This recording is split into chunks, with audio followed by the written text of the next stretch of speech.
Hi, everybody. This is DogmanCams from DogmanCams.com, and I'm your host, John Bell. And today we have a fantastic guest for you that I am super excited about. Um, as many of you know, our last show, we interviewed the infamous Dark Waters, all right, which turned out to be one of my favorite shows ever that we recorded. If you haven't had a chance, be sure and take a listen to that. Although we went kind of long, we went 4 hours. So it was a long. That's not normal for our show parameters. But today we have a very special guest because last time when we talked with Dark Waters about many of his more famous stories, if you will, with Roger, Ben, and Steve under some of the albums that Dark Waters has on his site. I am Dark Waters, okay, and I'm specifically referring to his episodes on the winged ones, on the Alaskan Bigfoot expedition, the Lion-Men of Judah, and the Inhumans. Okay, those are specific stories that Dark Waters has put out on his show at iamdarkwaters.com. Okay, and you can find a lot of it on YouTube as well, doing a search for those. But that's what their show is going to be about today, is covering that material. So Dark Waters put these stories out, and they are my most favorite stories that I've heard. And let me tell you, I've been through thousands of stories and researching the dog man and other cryptids in this field of cryptozoology that we're trying to help contribute to, if you will. That said, Dark Waters has done a tremendous job in that field, as many others have too. But he's really paved the way in many ways. And last time I talked about how much of a mentor he is, not only to myself but to others, and really appreciative for that. I wouldn't be here right now if it wasn't for that. So I couldn't stress that enough. But my favorite shows of any shows I've ever heard, period, bar none, are these albums Dark Waters has done that I just mentioned. And we briefly covered some of that in the last show with Dark Waters. And what's amazing about that, just to recap that, these are military contractors, and these that go by the names Roger, Ben, and Steve. Okay, in no particular order. These contractors contacted Dark Waters. They proved themselves to him sufficiently to meet his standards, and his standards are pretty high, much better, much higher than mine. But they proved to him sufficiently that they were on the level and that they were telling the truth about their stories. And they have the most amazing stories out there, bar none, as far as I'm concerned. And so I want to do a thank you to Roger, Ben, and Steve. Oh, Dark Waters just came on, so let's give a shout out to him. Welcome for joining the room, Dark Waters, and we got Wes joined us as well.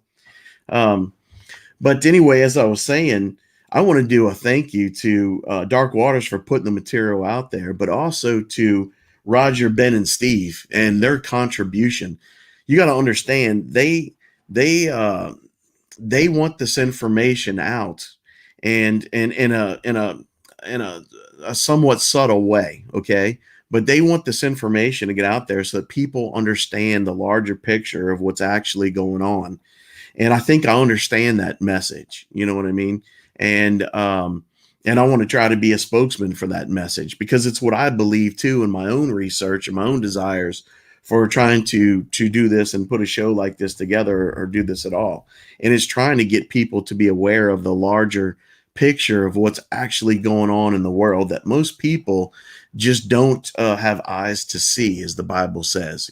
You know, those that have an eye to see, let them see. Those that have an ear to hear, let them hear. Referring back to the scriptures. But Roger, Ben, and Steve have they've done some giant contributions to our country, and they've put their lives on the line, and people die over this information. So it's not small stuff. It's very important information. But they were contractors that inadvertently got sucked into missions where they got involved with cryptids, and they weren't expecting it under any reasonable expectation whatsoever. But they got thrown in the middle of this world, and they had a crash course really quickly in the world of cryptids. And then they discovered that there's all types of different cryptids out there, and they went on several different missions that involved many different cryptids that we can discuss or go into. But what's amazing, and Dark Waters covered this a lot through the last show, just briefly touching upon some of those shows. And again, I refer you back to his channel at iamdarkwaters.com and on YouTube to try to listen to those albums I mentioned already. But that said, today with our guest, Mr. Mystery, all right, who is a phenomenal person. I've spent a lot of time with him off the air on the phone, and it's always a pleasure. And he comes across as an extremely forthright person and genuine person. And I like him a lot. And I've got a good feeling about him, just like Dark Waters does as well. So what Mr. Mystery has done is something phenomenal. He's actually, at one point, Dark Waters said, if you actually listen to this story, you can find that there's real events in the world that are going on that collaborate 100% with the stories he's telling. Because Dark Waters doesn't tell you BS. He tells you the truth, all right? And so that's what Mr. Mystery has done. He's researched all of this, and he has put all the stories together with real life events that have been going on. So after that phenomenally long introduction, I'll hand it over to Mr. Mystery. Mr. Mystery, welcome to the show. Why don't you introduce yourself to the audience? Sure thing, Mr. Bell. Again, thank you for having me on this show. I really appreciate all the work that you and Mr. Waters do uncovering the truth, because I really feel like we're in the last days and more people need to know what's going on around the earth. Monsters exist, and there's are things that do go bump in the night. But yeah, basically, my name's Mr. Mystery. I'm a guy who's interested in bringing forth the truth, uncovering the truth. From an early age, I knew that there was more than meet the eye when it comes to what's going on the earth. I had the opportunity to travel the earth at a very early age. I always had a fascination with cryptids. Like, I know for the first time I was introduced to the topic of Bigfoot, I was in third grade, and we had to go to the library and just find books to read. And I happened to stumble upon a book that was basically about uh, cryptozoology for kids. They talk about the basics like, Bigfoot, aliens, the Loch Ness monster, Mothman, basic stuff. So that piqued my interest at an early age. I was very interested. I was like, oh man, there's like a 8 foot tall monkey walking around the woods. It must be cool if we could like find it. It's like a possibility that it could exist. So, as I got older and older, I was just always interested in the paranormal and the cryptid side of things. Like, I used to watch a lot of Monster Quest. That was an old show that used to come on History Right. Channel. I used to watch. Yeah, it came on back in 2006, 2008. They used to do like about various topics like are they like big cats in the woods, or is Bigfoot real? And I think the thing that got me the most was they start the show off by having all this evidence. They would show the Patterson footage, show all the foot casts they made, and I'm like, oh man, they're about to find Bigfoot. And then right at the very end, they don't find Bigfoot or nothing. They just said he could exist in the woods. And that always just I was like, dang, you had this hour-long show. They show all this evidence, and they're not gonna go look for him. So as I got older and in high school, I started listening to a lot of different cryptid shows like on YouTube, like Sasquatch Chronicles. I'm a big fan of that with Wes. He's the man. I also used to listen to a lot of God rest his soul, Brenton Shawn. Mm. I felt like he was one of those guys who was like a pioneer in the paranormal, and he passed away a few years ago. But yeah, Brenton Shawn was one of my favorites as Yeah, I well. was a big fan of And Burton Song. yeah, he's a good man. Like, he really he put all his effort in bringing forth the truth. Like, he was talking about some concepts and some cryptids that people never heard about Like Dogman. I didn't know about Dogman until I got to college and started doing research on it. Because at first I thought, I knew that Bigfoot, it was real because I'm also big into going to the woods. I do a lot of fishing, hiking, camping, and I have seen the evidence. I have seen the various tree structures. I just know that yeah, Bigfoot exists. Bigfoot is just as real as like a black bear.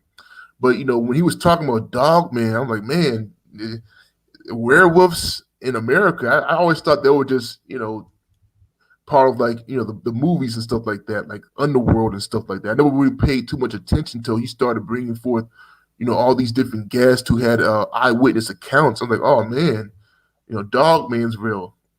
So finally, as I'm in college, I stumble upon Dark Waters, Mr. Waters, and I've been listening to him since 2015. I never forget how I was just chilling one night, looking for Bigfoot stories. I just stumbled upon his channel because I remember when he first started out, he only had like I think 3 videos and a couple hundred subscribers. But his stories are so interesting because he had the music playing. He had a really good voice and he was very detailed. So I was like, oh man, I'm going to definitely listen to this guy for a little while. So finally, you know, as recently, like, Mr. Waters has been touching on some, pretty um, important topics. Like, I think topics that are like something from a movie, but it actually happened. Like, when he started talking about, Stephen Roger, that's where I really got interested. Cause I remember Right. back in 2016, him, the Vault Yep. Keeper, and I would give a shout out to the Vault Keeper. He's a good dude He's too. gonna be I love his gonna be my show. next guest next Friday. Oh man, Vault's the man. Like, I listen to him and Chaos Theory and Lakea, and yeah, those guys, they bring forth a lot of good information, especially Vault. I remember in Vault, you know, on his YouTube channel, he actually used to have where he used to go in the woods and do investigations. He used to show like all the signs of certain cryptids. But yeah, Vaughn, he's like a real life Han Solo. Like, he's a real dude. He's a real deal. Yep. But so back in 2016, Doc Waters, Mr. Waters had the Bigfoot Bonanza. We had like all these various YouTubers who were into like the cryptids bring forth their various Bigfoot stories. And I never forget, his the story that introduced Stephen Roger was the one in Alaska, Ruby, Alaska. And I thought it was interesting because I was like, man, they got, cryptids. You got a group of guys who risk their lives to hunt cryptids. I'm like, wow, that's very interesting. Because, before this, I heard about, them using, like, say if you got a Bigfoot that goes berserk or just goes crazy, they would use like a tier 2 special forces team to take it down, and now that I found out that you got dudes like Steven Rogers who actually go and hunt these creatures, like, man, that's very interesting. Like, to the common listener, it would sound like far-fetched because I think the problem is on YouTube, because YouTube has changed. You have a lot of these creepy pasta dudes that be bringing forth, all these various, stories, and they sound very unbelievable. And it's on when you go on YouTube, it's really trying to discern fact from fiction. Right. So, one thing about Mr. Waters, he's always the first thing he always said was that these stories are not fake. He said that in the very when he first started, he said these are real accounts. Because he actually used to go to like certain locations and take videos of, in the early days of where certain cryptid events happened. Right. But he stopped that I think at the Taylor, Mississippi. But you know, I'm always been interested in research because I went to college. I graduated in history, so I was always doing research, reading various books. So I started my research after he brought forth, um, basically when he started talking about the lineman of Judah, and when he has an album on his website called Inhumans, and that basically talks about what Stephen Rogers did in China. Now, I'm about to bring forth, like I said, like he said earlier, I did research, and yeah, I did do research, and man, I'm gonna tell you, Mr. Bill, with these guys, I went down a deep rabbit hole, like very deep rabbit hole, because I never forget, Mr. Waters said he told everybody that he was a little worried about, releasing his stories because, what people understand is a lot of people complain that, Mr. Waters doesn't release content, his content, um, on a daily basis, routinely. Right. Well, that's because he's actually kind of worried or nervous about releasing this information because this information right here, it's groundbreaking, it's mind boggling, and he's worried for his life because there have been people who try to do what he did and they lost their life. Like the example I always use, Mr. Bell, is I always use like Phil Schneider. Like I always tell people, particularly paranormal people, when they bring forth, like, say they have a lot of information. I said, whatever you do, don't do a Phil Schneider because Phil Schneider, God rest his soul. For those of you who don't know who he was, basically he was a big time UFO um uh guy. Basically, in the 90s, he used to go to a lot of UFO conventions and he would bring forth a lot of knowledge. But because apparently he was like the first guy to tell people that there's deep underground bases in America.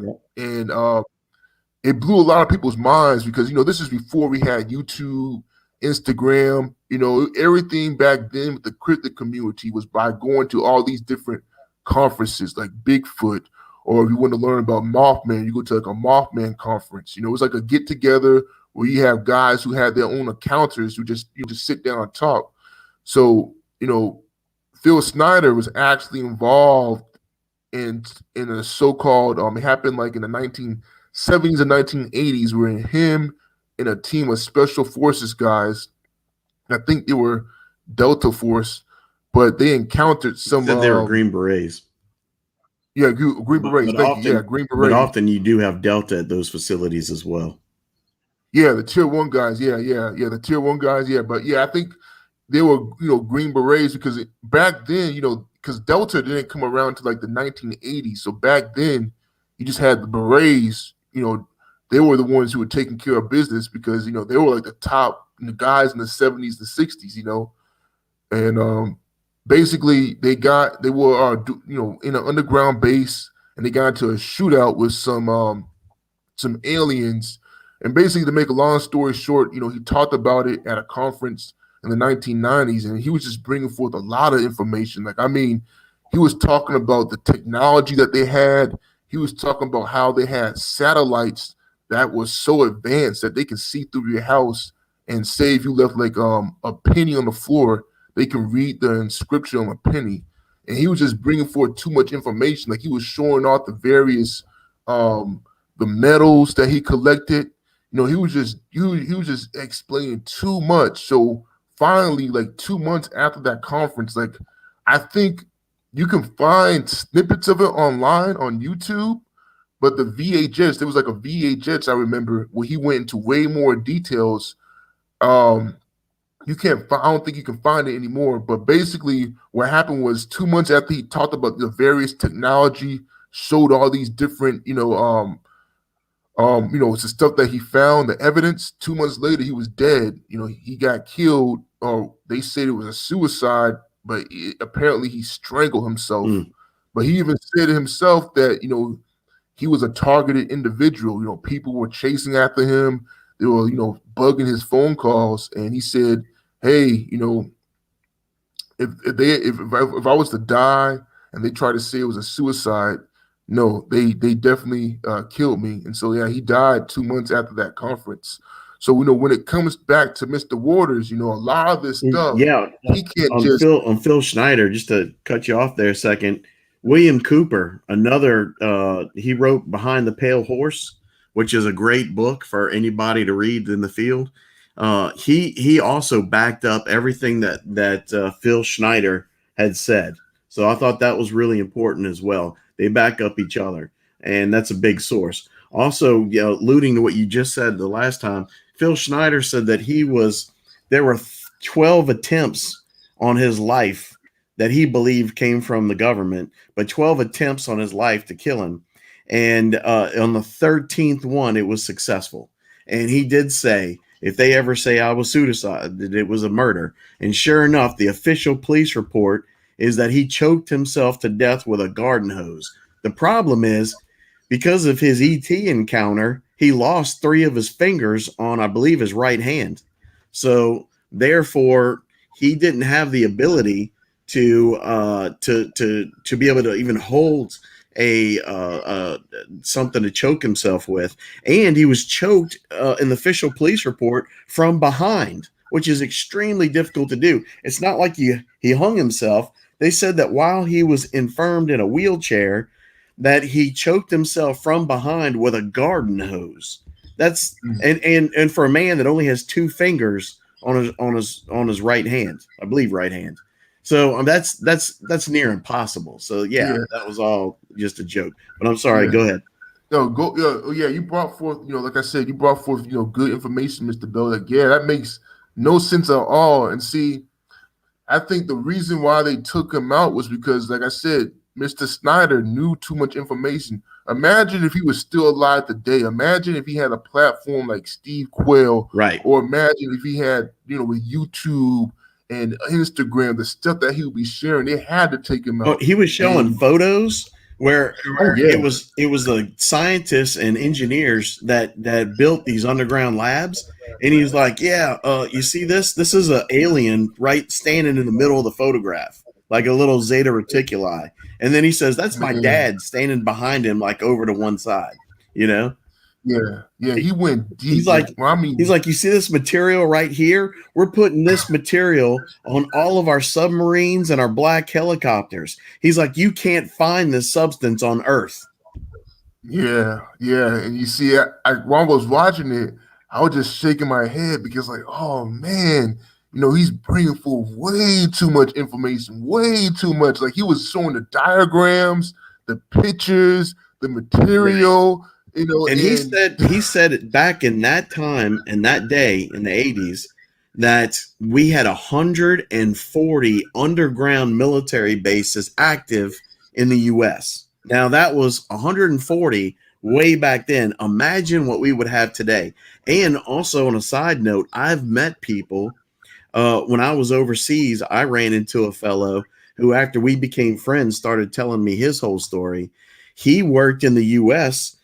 Building power plants, like he was an engineer that would put power plants together.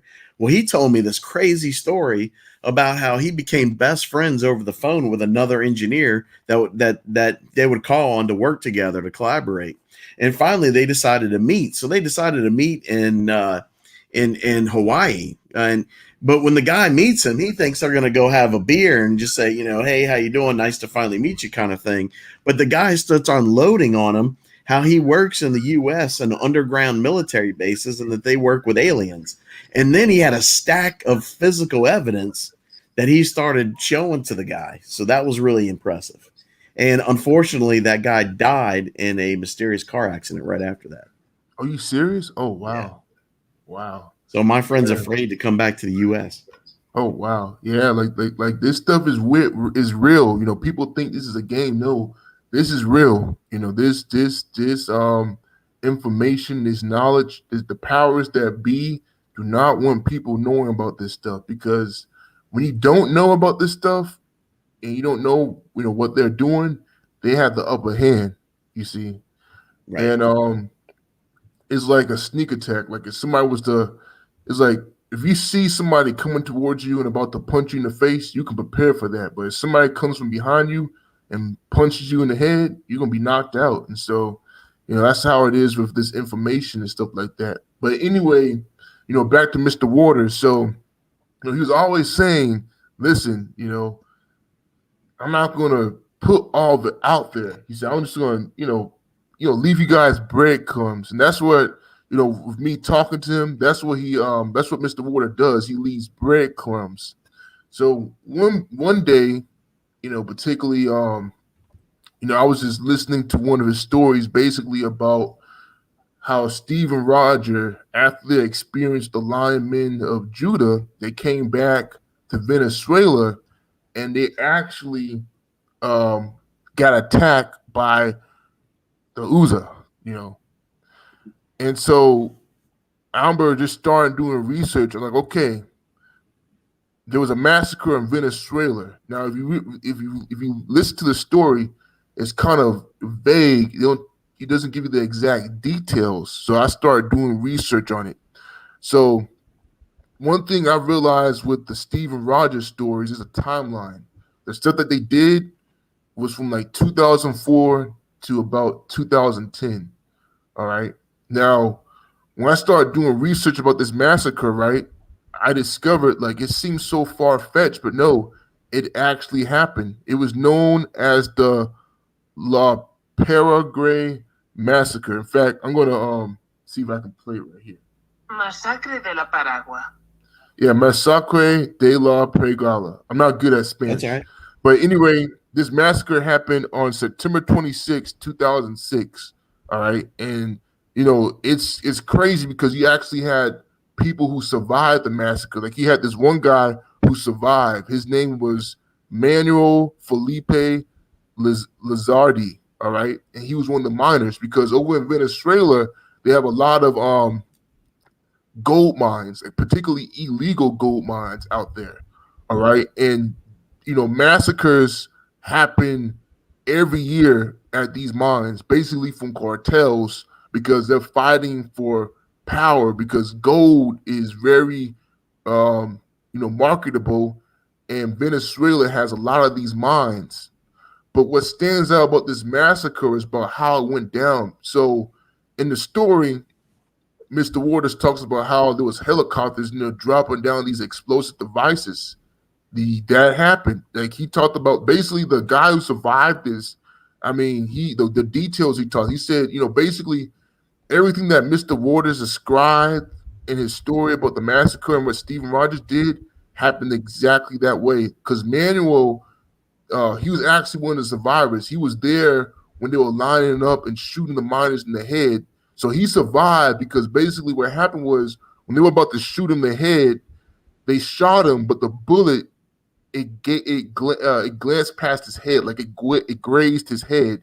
All right, so it just took like off some of the hair, so he was just bleeding from the scalp. So they thought they actually shot him in the head, but no, the bullet just whizzed by his head and just like it just basically just touched the skin, and it looked like he was shot in the head, but no, he was just bleeding from his scalp.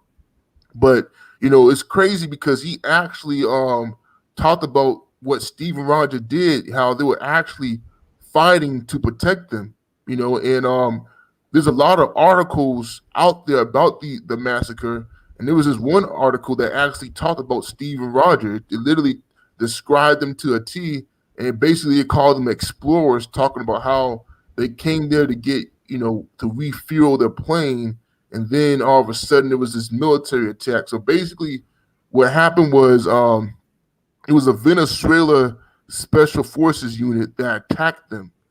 All right. And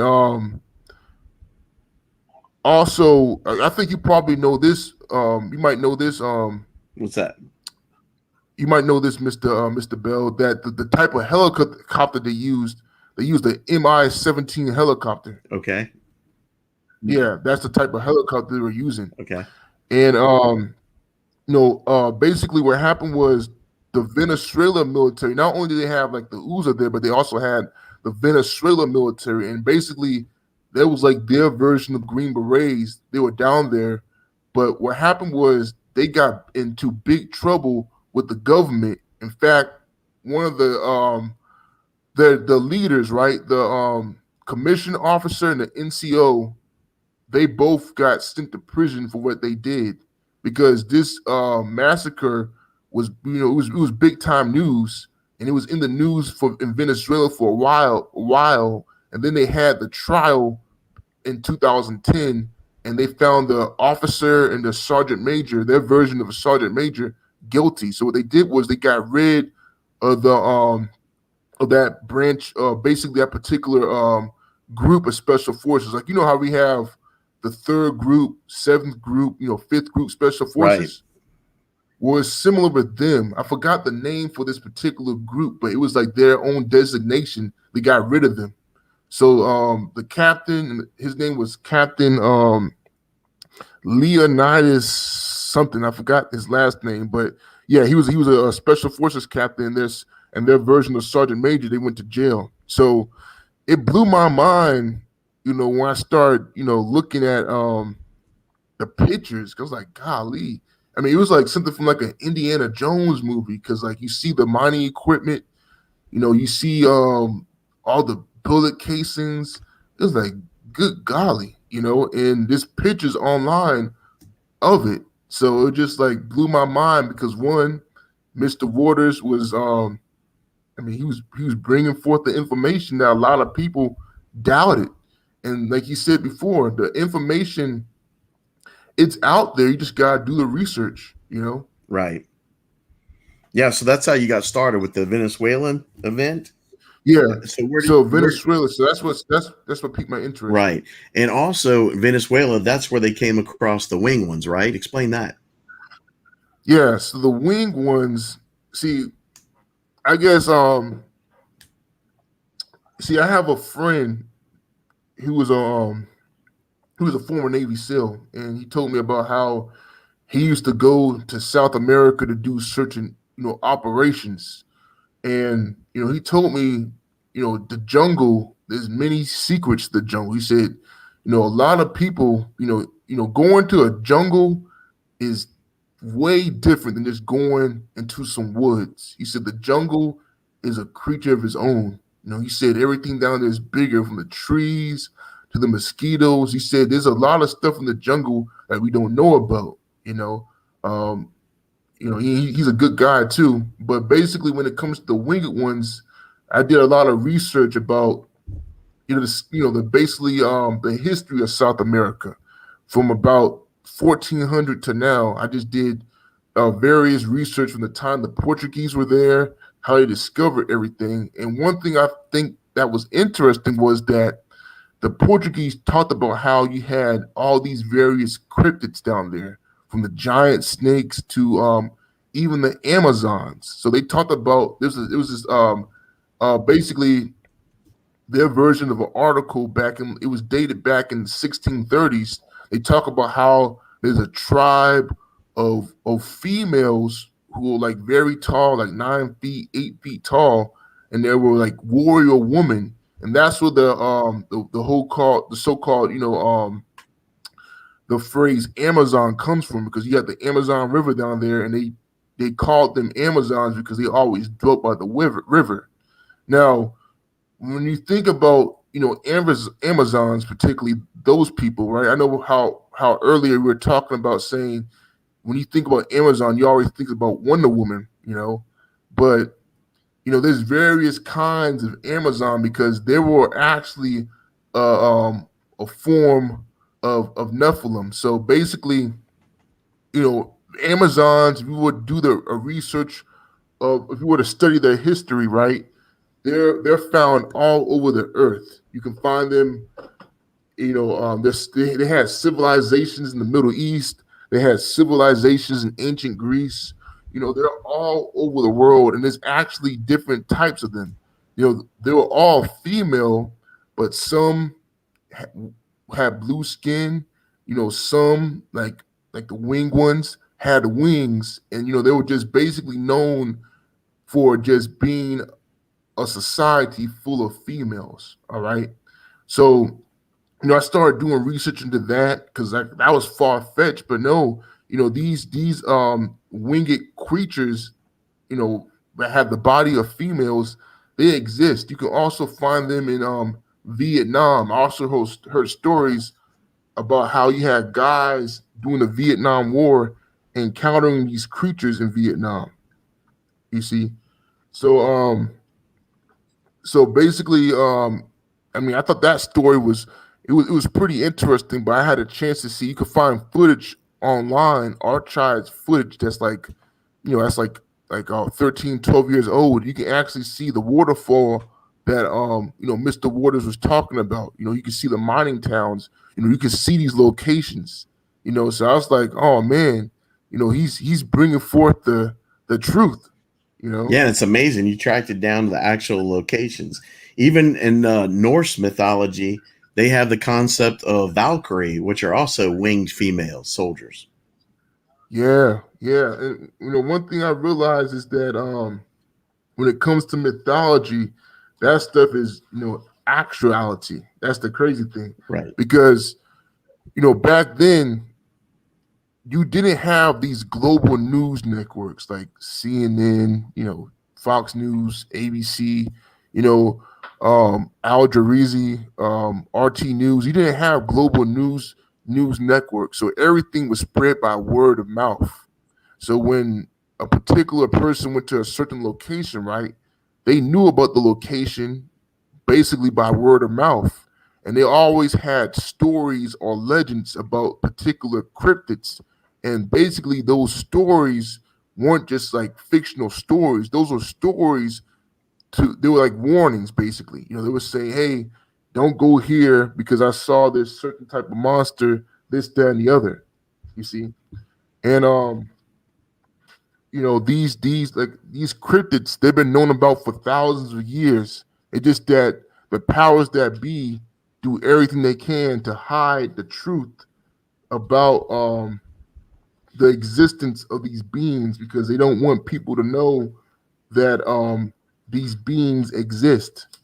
You see, like I know last week you guys were talking about sea serpents, Mm-hmm. and I found out that sea serpents exist. Sea serpents are as real as giant squids because what people don't realize is that we only discovered 1% of the ocean, and when you look at the giant squid, right, we only have two known videos of them in their known habitat. One video was in 2004. It was captured by some Japanese fishermen. And then another video was in 2019, and they saw a juvenile giant squid pretty much on a hunt. And those are the only two videos we have of a live giant squid. However, when you look at the 1800s, right, they had various reports and pictures of giant squids. Same thing with sea serpents. I discovered that um, the earliest encounter with a sea serpent or documented encounter happened in 1848. It was known as again, I'm bad with pronouncing stuff, but the Dahlia's sea serpent. But basically, you had a British ship known as the HMS Dahlia's, and they encountered basically a 60-foot sea serpent. They say it just swam by them like you would see a snake swim in the river. And then I discovered that they used to have these bones, the creature's bones, in museums. But here's a kicker, Mr. Bell. Once Charles Darwin came out with the theory of evolution, that was when it was actually agenda to take down these cryptids. Like they used to have skeletons of 12-foot tall giants in these vintage like museums back in the 1880s and 1890s. But around the turn of the century, they decided to get rid of all that stuff. Like in America, they used to have, the skeleton of like an 8-foot tall, 9-foot tall giant displayed at various museums. But once the Smithsonian got in charge, they got rid of all that stuff. They just keep them in vaults now because they want everybody to believe in Darwin's theory of evolution. You see, Right.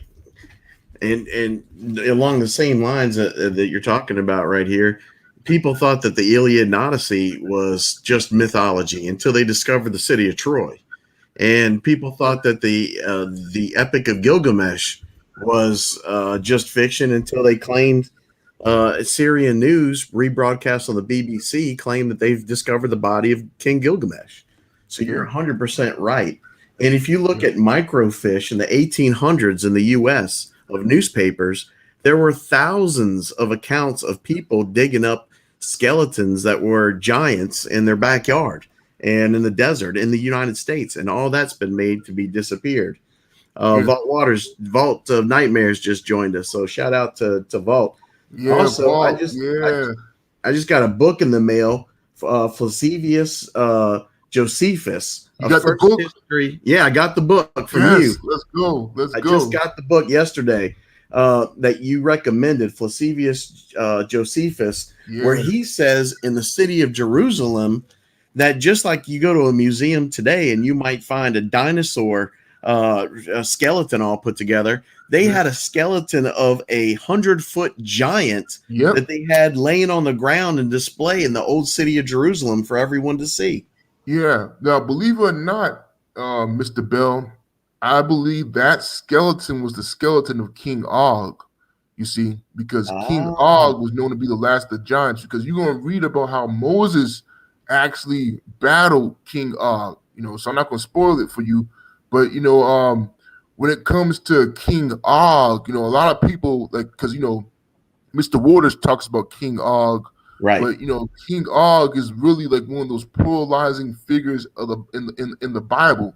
Because it always talks about how in Deuteronomy chapter 3 verse 10 that King Og was the last of the giants because that's what he was. He was the last guy to survive the flood.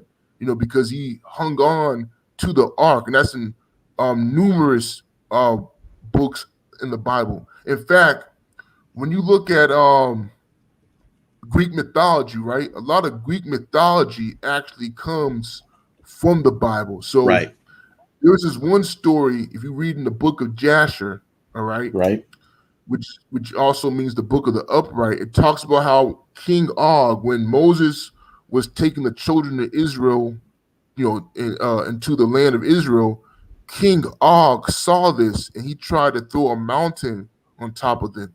You see, so when you look into Greek mythology, when you look at Atlas, right? Atlas was another name for Og. So when you see Atlas holding the earth on his back, right.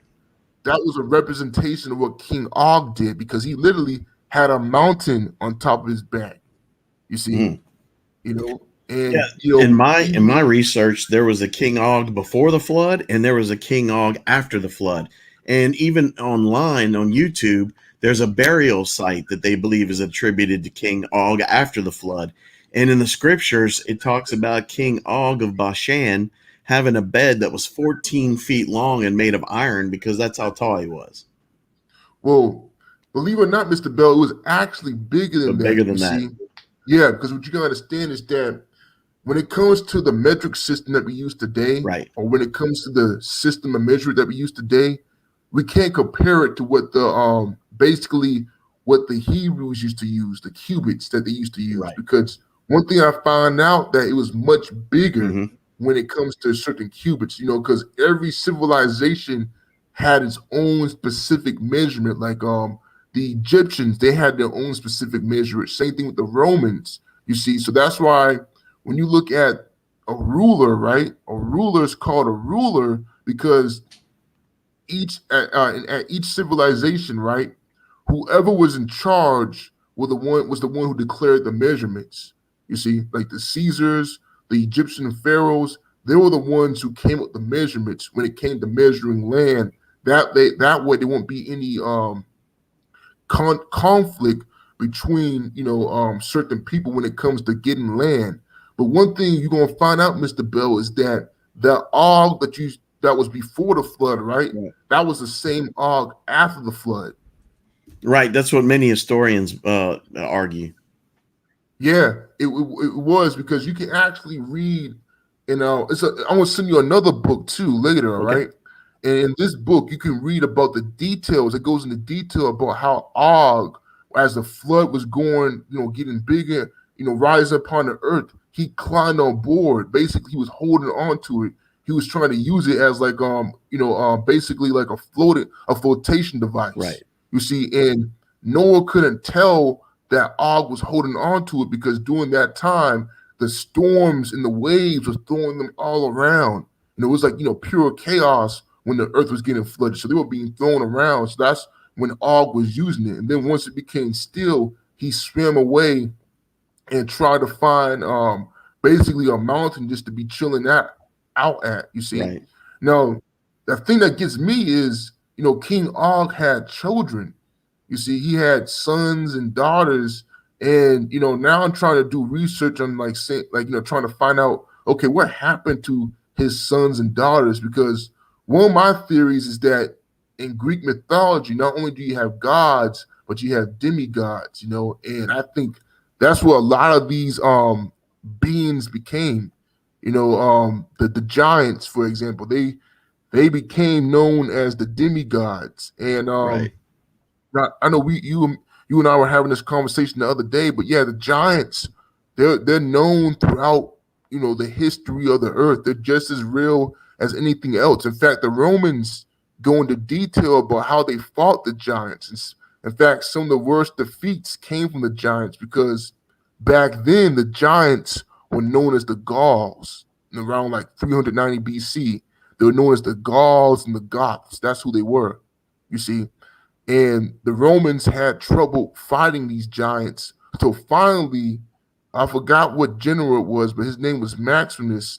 He came up with a strategy to kill these giants, you see, because like Arnold Schwarzenegger said, if it bleeds, you can kill it. Right. So the strategy they came up with, the giants, the Romans were used to fighting the giants in the woods, and they will lose all the time because the giants were so used to being in the woods. So what he decided to do was he decided to bring the giants out into a plain field because he realized that while the giants were big, they didn't have endurance, you see. So it was interesting because he actually came up with a military doctrine on how to take down giants. So basically what he did was he made sure that they would be in the open field where they would get tired and they can't use the trees as cover.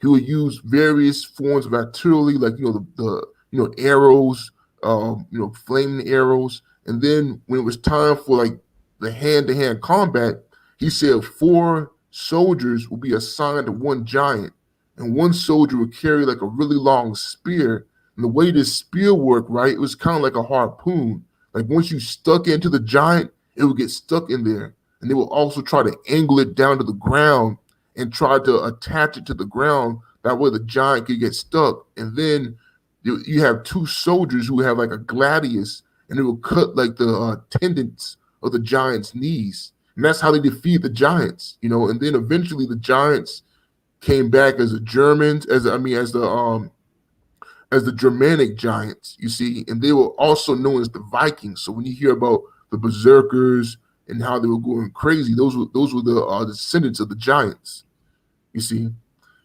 But man, I know I just spewed out like a lot of information. No, it's good. But yeah. And you said the vault keepers in the conversation. Yeah, you want to give a shout out? Yeah, I want to give a shout out to Vault, and I also want to know when Booger Valley Part 2 is coming out. Yeah, because Vault a few years ago he had a Booger Valley, right? And he was amazing. It was basically his experience with how he actually encountered Bigfoot when he was younger. It was an amazing story. Right. But I think he's still working on Booger Valley Part 2. Like he had a teaser that came out a few years ago, but I'm still waiting for it. I look forward to it. But I just want to give a shout out to Vault because he's the man. That was Booger Valley 2 Part 1. Yeah, the teaser. Yeah. And I just talked to Vault the other day in some news. He says he believes he's getting ready to come back on the air. So I think that's fantastic. We'll have the Vault of Nightmares back. And and we'll definitely press him to finish that story. Definitely. So yeah, man. I'm sure he's listening right now. And yeah, I know, man. Booger Valley is a fantastic story. And I encourage the listeners that haven't heard it to go to the Vault of Nightmares and listen to the Booger Valley Part 1, 2, and 3. Yeah, and I think it's interesting how Bigfoot, how they act in certain regions, like certain regions around the United States. Like where I live at, Mr. Bell, we got Bigfoot out here, but they're pretty chill. Like Right. They're not like aggressive. You don't have a lot of aggressive encounters. You just see them on the side of on the road. But yeah, Bigfoot down where I live at, they're chill. Like it's the point where if you see one, they really don't care if you see them. They just gonna keep on walking. Now, Yeah, go I ahead. talk about how we have the town of Ohio, right? And I read in a book somewhere what they said that was named after Ojai, one of the sons of Samzaza, one of the fallen angels. And my friends were like, "No, it was named after the American Indians that called it Ojai. After the Ohio River, right?" But the Right. problem is, where did they get the name from? You see what I'm Yeah. saying? Yeah. And there happened, and also in Ohio, you have the serpent mounds, where a lot of people theorize that that's a burial ground for giants. And I claim it's a giant burial ground of Ojai, who was the giant son of Samzaza, the fallen angel. Mm, yeah. I believe And it. it was him that approached his father and said, when the flood was announced by Enoch, he said, "The Lord forced a vision on me in my sleep, and now I know it is in Gilgamesh that our future rests." Yet Gilgamesh had never been born yet until after the flood, and he's the one I claim is actually the real name of Nimrod. Nimrod's not a name; it's a title. One who makes great war against God and His people. Yeah, you're right. And I So, think so we were at Venezuela. Was there anything else? Okay, so with Venezuela, you were talking about the Ouza. Did you finish with that story? For the audience that might not be aware, explain what the Ouza was. oh man. Is, man, because they're still, man, they're still doing stuff. That's a And, crazy thing, you and why know. were they sent there? Well, they were sent there because we read in the story. Apparently, Sorkin, you know, he was really angry at what Stephen Roger did with the Lion Men of Judah, so he wanted to make an example out of them. And basically, he sent those guys there because, And what are those guys? well, see, that's the thing about the Uza, man. Like, they're more harder to look into because there's literally nothing about them. To know more No about news. them, you got to really talk to Mr. Waters about it, and he would actually lead you to certain videos that show them in action. But I think one thing that got me, Mr. Bell, was when I found out about how you have groups like the Ouza. Now I understood how General Miller, Scott Miller. Uh huh. Yeah, now I understand why whenever he goes to Afghanistan, he always got the Delta Force guys around him.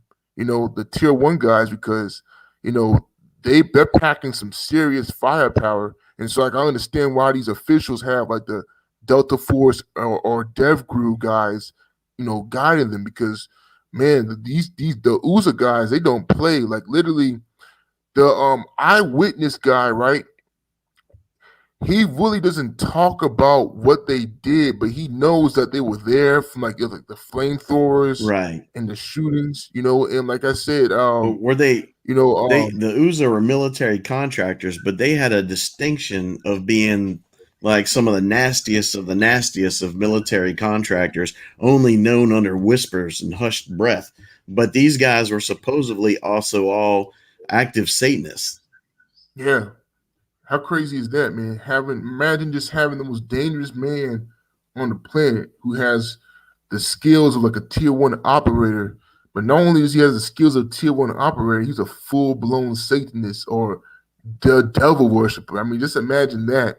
And again, that's like they're like killing machines. They don't care. Like if you look into like because there's various cartels that operate the same way they do.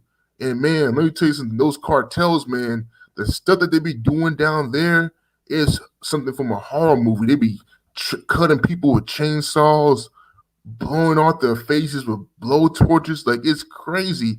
And you wouldn't think that the common listener wouldn't think that people like the Ouza, wouldn't exist until you see like these videos of what the cartel people do. Because literally, these cartel guys, they go. I mean, Right. they it gets crazy. It gets very very crazy. So now, like I said, props up to the U.S. military because I understand why they train so hard now because they got guys, you know, basically these guys are basically just monsters, walking monsters out there who really want to do some damage to people, Right. you know. And like I said, like you can find pictures of blown up trucks. Like I said, it was like a war zone. That's how crazy it was. It's like a war zone. Bullet cells everywhere, blood everywhere. You can find pictures of that because they went down there and they were massacring the miners. Right. So you're saying that Sorkin sent the evil Ouza contracting group to go and wipe out the villagers and the mines to try and get back at Roger and Steve. Yeah, because they knew that was the place. Like when you look at the videos of the village, you can see that it has it was the area had like it had like a plain strip, right? It was surrounded by jungles, but it was like an area that had like an airstrip.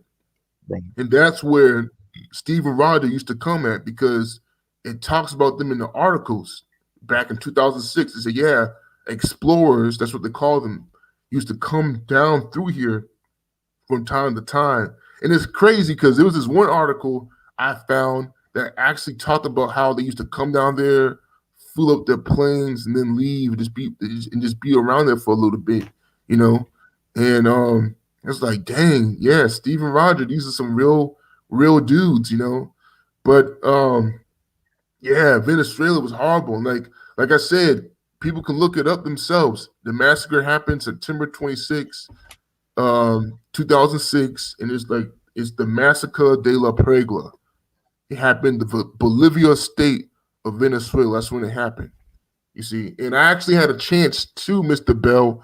I had a chance to talk to a Venezuela. I emailed him about what life is like, over in that area. He said it's hard. He said massacres happen every other month. That's how crazy it is down there.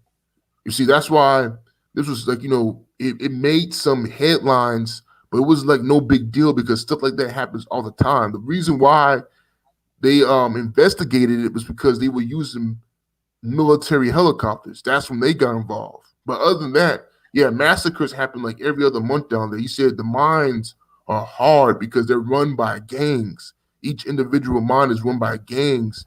And like a lot of miners, it's a dangerous job because you don't know that once you finish mining for gold, if they're going to pay you or kill you. Because what they would do sometimes is that once they mine out an area, they would just start killing all the miners.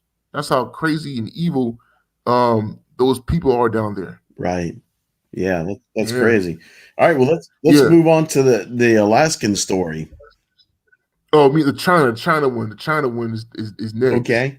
We didn't cover it. We kind of started out of order. The Venezuela situation was the first one that took place, right? It was a Venezuela, then it was the Lion Men, and then it was back to Venezuela with the massacre. And then Alaska. And then then China, then Alaska, because Alaska didn't happen until like 2010. Oh, so Alaska was actually last? Yep, Alaska was last. So they went from 2006, they went to China, and then after that they returned. Or they returned in 2006? No, so in 2006 they went to Venezuela. Then in 2008, that's when they made to China. Okay, and then when was the? I thought the massacre Alaska was after the Lion Men. So the Lion Men because you got to understand, your Lion Men were first because. Okay, so what year was that? 2006. 2006 also. Yep, yeah, because it happened like literally a few days after when they came back to Venezuela from being in so Jerusalem. Everything started with the Lion Men.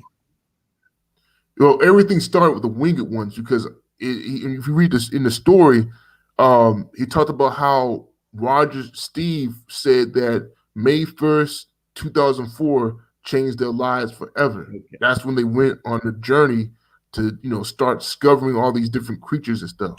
Okay, so they were in Venezuela with the winged ones in 2004. They returned in 2006 for the massacre. They were in it was in 2004. They were in Venezuela in 2004. Mm-hmm. Then they decided to go look for the Lion Men, right? Right.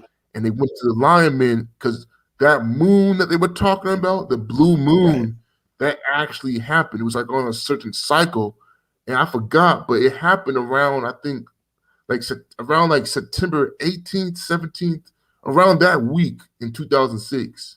You see, and so then afterwards they went down to Venezuela to refuel because it talks about in the article how they were down there for a little bit trying to get some fuel and stuff like that because they were known to come down there. And that's when the military guys attacked the Ouza and the Venezuela military. And that was 2006.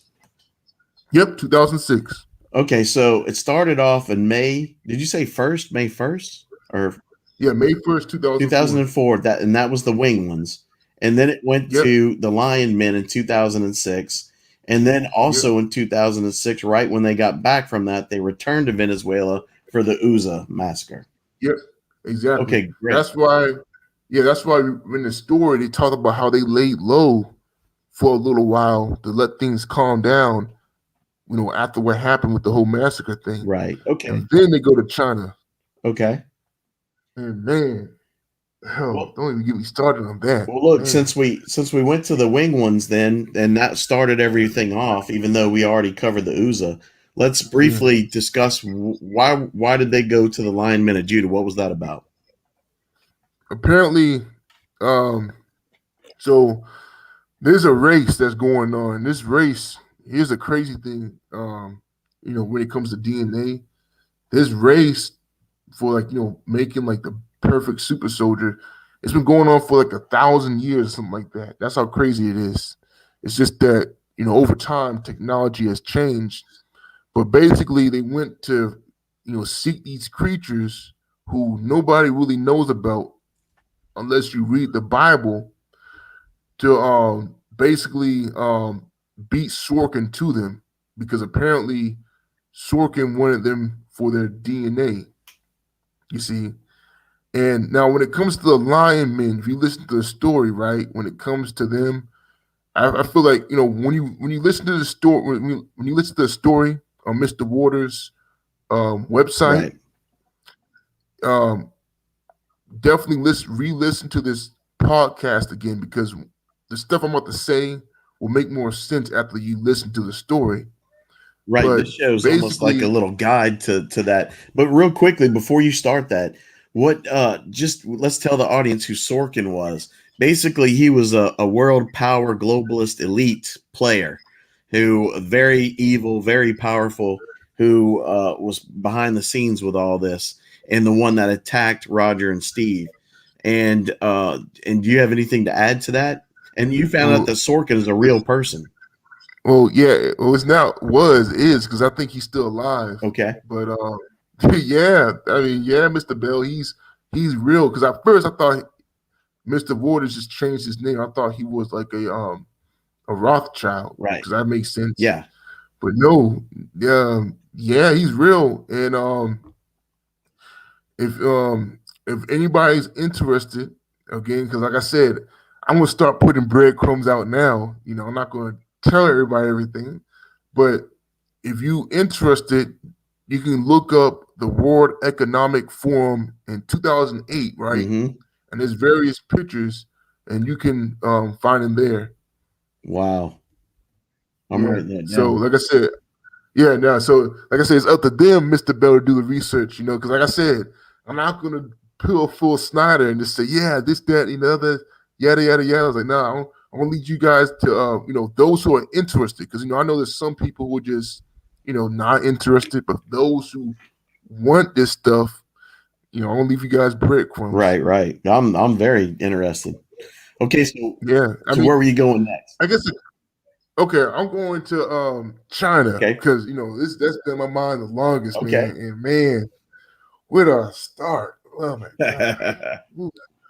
See, now, Mr. Bell, you had a chance to see all those videos I sent you the other day, right? Yes. Now, I really had trouble with them. A bunch of them, for whatever reason, would not load on my phone. And I tried it 100 different ways. I tried resetting my phone. I tried doing all kinds of stuff, and they wouldn't load. And some of the ones that did load were just all in Chinese. And other than the picture, I couldn't make anything out from it. Yeah, that's the thing. They're all in Chinese, but you can just see and see how the damage, like how much damage happened. You know how real it was. Right. Like when you look at the surveillance footage, like when you see like the pictures of the damage, it's like, oh my gosh, And, that's and for the audience, just so they know, really quickly, just so we stay in tune here and on track. Uh, these guys they were hired by Sorkin to go protect the mines, right? Is that right? yeah, They ended up getting angry at Sorkin, and they found that the best way to get back at Sorkin was to go and try and look for the DNA of the Lion Men of Judah, correct? right, And then after they returned from that, Sorkin got revenge on them by using the Ouza to wipe out the village and mines in Venezuela, correct? correct, So then for them to get back at Sorkin again, they went to this place in China, right? yeah. And so that's how this all plays out, just to try and keep it all make sense. And again, like you said just briefly, the reason they went after the lion men of Moab or the lion men of Judah is because it's claimed that there's a cryptid species of a lion man, and these companies wanted to get DNA from them for the super soldier program and for the hybrid cryptid programs that the world governments are engaged in right now. So there was a fight over trying to procure that, and that's what the lion men situation was about. Although, if you listen to the story, it did not turn well for everybody involved. They basically got their butts kicked and ran off.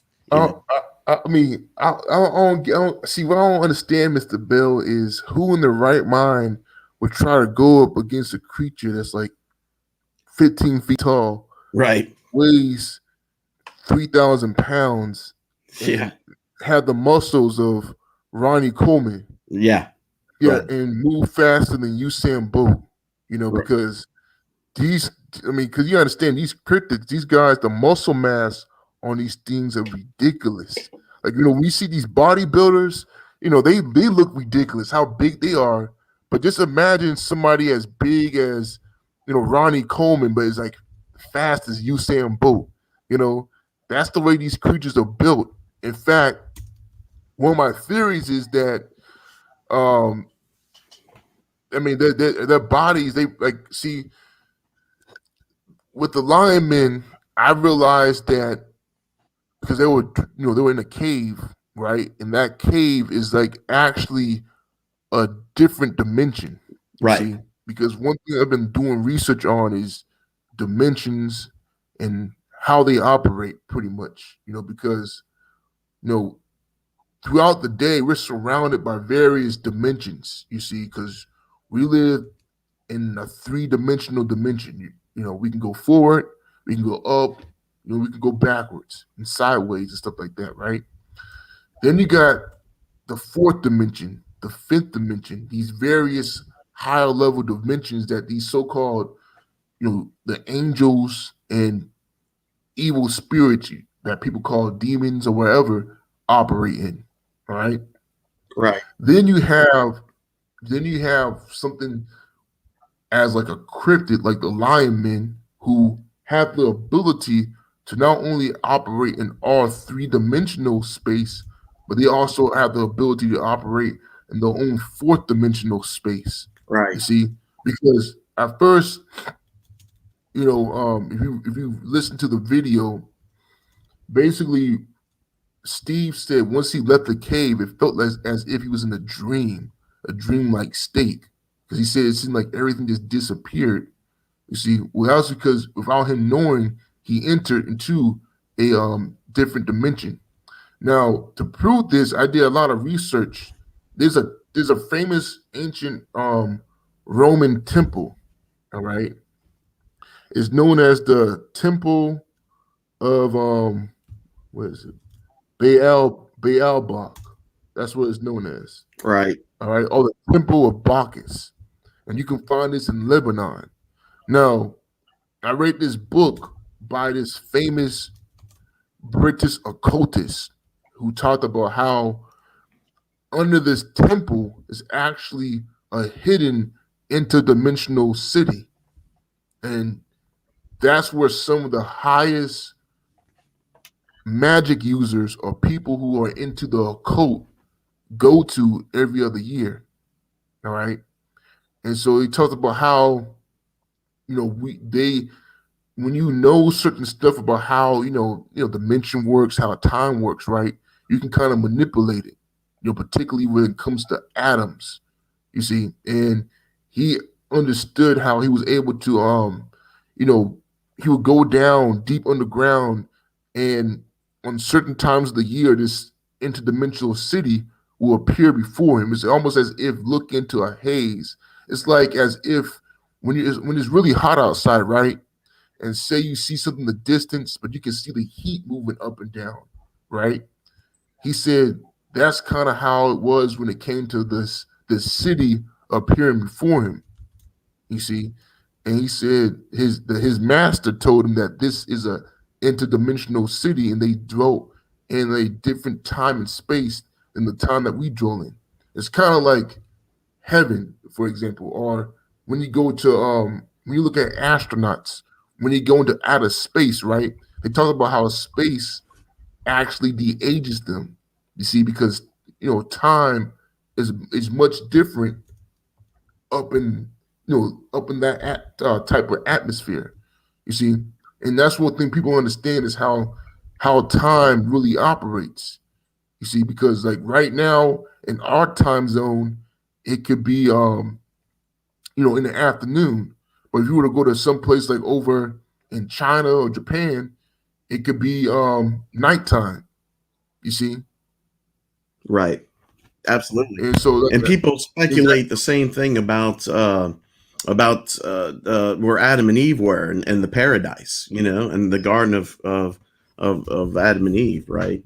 yeah, Speculate that that's an interdimensional. it is, and that's actually you can read it in a book. It's called the Apocalypse of Paul, right? Uh, And Paul talks about how he was taken to the third heaven. You see, because you can understand that when you read Genesis, right, it talks about how that they had an angel when Adam and Eve were kicked out the Garden of Eden. They had an angel who was guarding it with a flaming sword that was turning in circles, right? That circle actually created a portal, you see. right. And when you read apocryphal books, it talks about how that the Garden of Eden was taken to the third heaven because there's seven firmaments of heaven, and each has its own various, time zone, this, that, and the other. How things operate. Some is glorious than the other. All right, but yeah, that's what happened to the Garden of Eden. It was taken up to the third heaven. You see, Right. and so I think the thing is that it sounds crazy because a lot of people aren't taught this stuff in school. When you go to school, particularly if you just have like a regular, high school Right. education, you just basically learn the basics. You just learn about, Well, Christopher not just Columbus, that, even you know. Darwinism. So it's the opposite of reality. Exactly. It's the opposite because that was the whole plan. They want people to have they want people to have, no beliefs. They wanted to increase atheism and this, that, and the other. They basically wanted to make you people believe that the Bible had nothing to do with secular history. But I'm happy that you got the Josephus book, the book of Josephus, because you're going to see, Mr. Bell, how Josephus were able to tie the biblical history into secular history. How he said, no, they're one and the same. Right. You see, he also talks about how the Romans, when it came about how they were the ones that changed the name of certain locations. So the locations are the same. It's just that the names would change. And that's the same thing happened when it came to, people who were born of different nationalities, like the sons of Hams, like the sons of Cush, sons of put all these guys in the Bible. When the Romans came into power, they just changed the names. Right. You see, Well, that's the thing. That's so the thing too. A lot of people don't understand. Through the different cultures, you have the same exact people and the same stories, but it's just the names change. yeah, The exactly. story might Yeah. change simply, but it's really, in essence, the same story. Oh, exactly. You know what I mean? And like I said, locations change. Like New York, before it became New York, it was known as New Amsterdam, and eventually it became New York. But places, locations, they stay in the same area, but the names just change. You see, Right. Right. so when it comes to so-called dimensional travel, or you know basically what they do, Right. you got to have like a high understanding of science. That's when you got to start digging deeper into physics, Right. or digging deeper into math, because like I said, at an early age, you're just taught the basics. Like in high school, you just probably it goes all the way up to calculus. Right. Unless you're taking like an honors course or AP course, I think the requirement is you got to know trigonometry, and then you got to know some calculus, I Yeah. think. Trig and But I think you got to know at least trigonometry, Right. you see. But when it comes to what they do, you got to know, like, I'm talking about, like, you got to have like basically like a PhD to Well, understand how these creatures operate. I've been told that at the higher level, math and physics, for those that know, are completely different than what we teach in any of our university systems. Oh, absolutely. Yes, yes. Way absolutely. And Because like go ahead. one thing that people have to understand is when it comes to the elites and the occult, the elites are not atheists. A lot of times they pretend to be atheists, but the elites are not atheists. They are Satanists. They're occultists. They're in the Yeah. demonic realms, and they're not atheists, and they believe that knowledge is power, and if for knowledge to be power, knowledge is reserved only for the initiated. Uh, that's why they were saying Trump was not one of the initiated. He's saying they're not one of us. He's not one of us. He's not one of the elites. He's not one of the ones in our little satanic occult circles that worship the devil and the occult, right? And that's something people have to understand. And so if knowledge is power, to control all power, you have to control what? All knowledge. That's why our history is BS. That's why Oh what yeah. we're taught about the Bible is BS. Yeah. That's why what we're taught about math and science on many levels is BS. Yeah. And Yeah. we're not taught the real history of the world that Raj, Steve, and Ben, risked their lives so valiantly to get this information out to us, which is what you said earlier, which is there is a giant war going on since ancient times between the forces of good and evil. And that's what we're caught up in now. That's the bigger picture. And the Bible and Jesus in the Bible said that these days were going to return, that we're going to see these days return again. And Isaiah also talks about the return of these creatures. So yeah, all of that. So let's move on now, since we recapped the Lion Man and the whole mystery of dimensions and all. Let's go on to China. Okay. So, man, where to start? See, that's the thing, Mr. Bell. China, so much happened. So much. So I'm never forget, when Mr. Waters was talking about that story, he kept on saying over and over again. He said, "Listen," because he delayed it for about like 2 years before releasing it.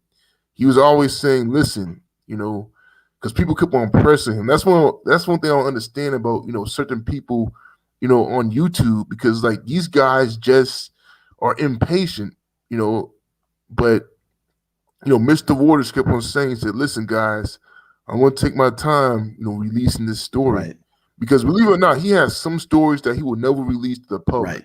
That's how it is. You see, He's been because told not to. when it comes to, yeah, exactly. And then when it comes to it too, Mr. Bell, some people just don't deserve to hear this stuff because they would just take it for granted. They'd be like, it's just a fake story. That's one of the worst things ever. You have a real life account and people call it fake.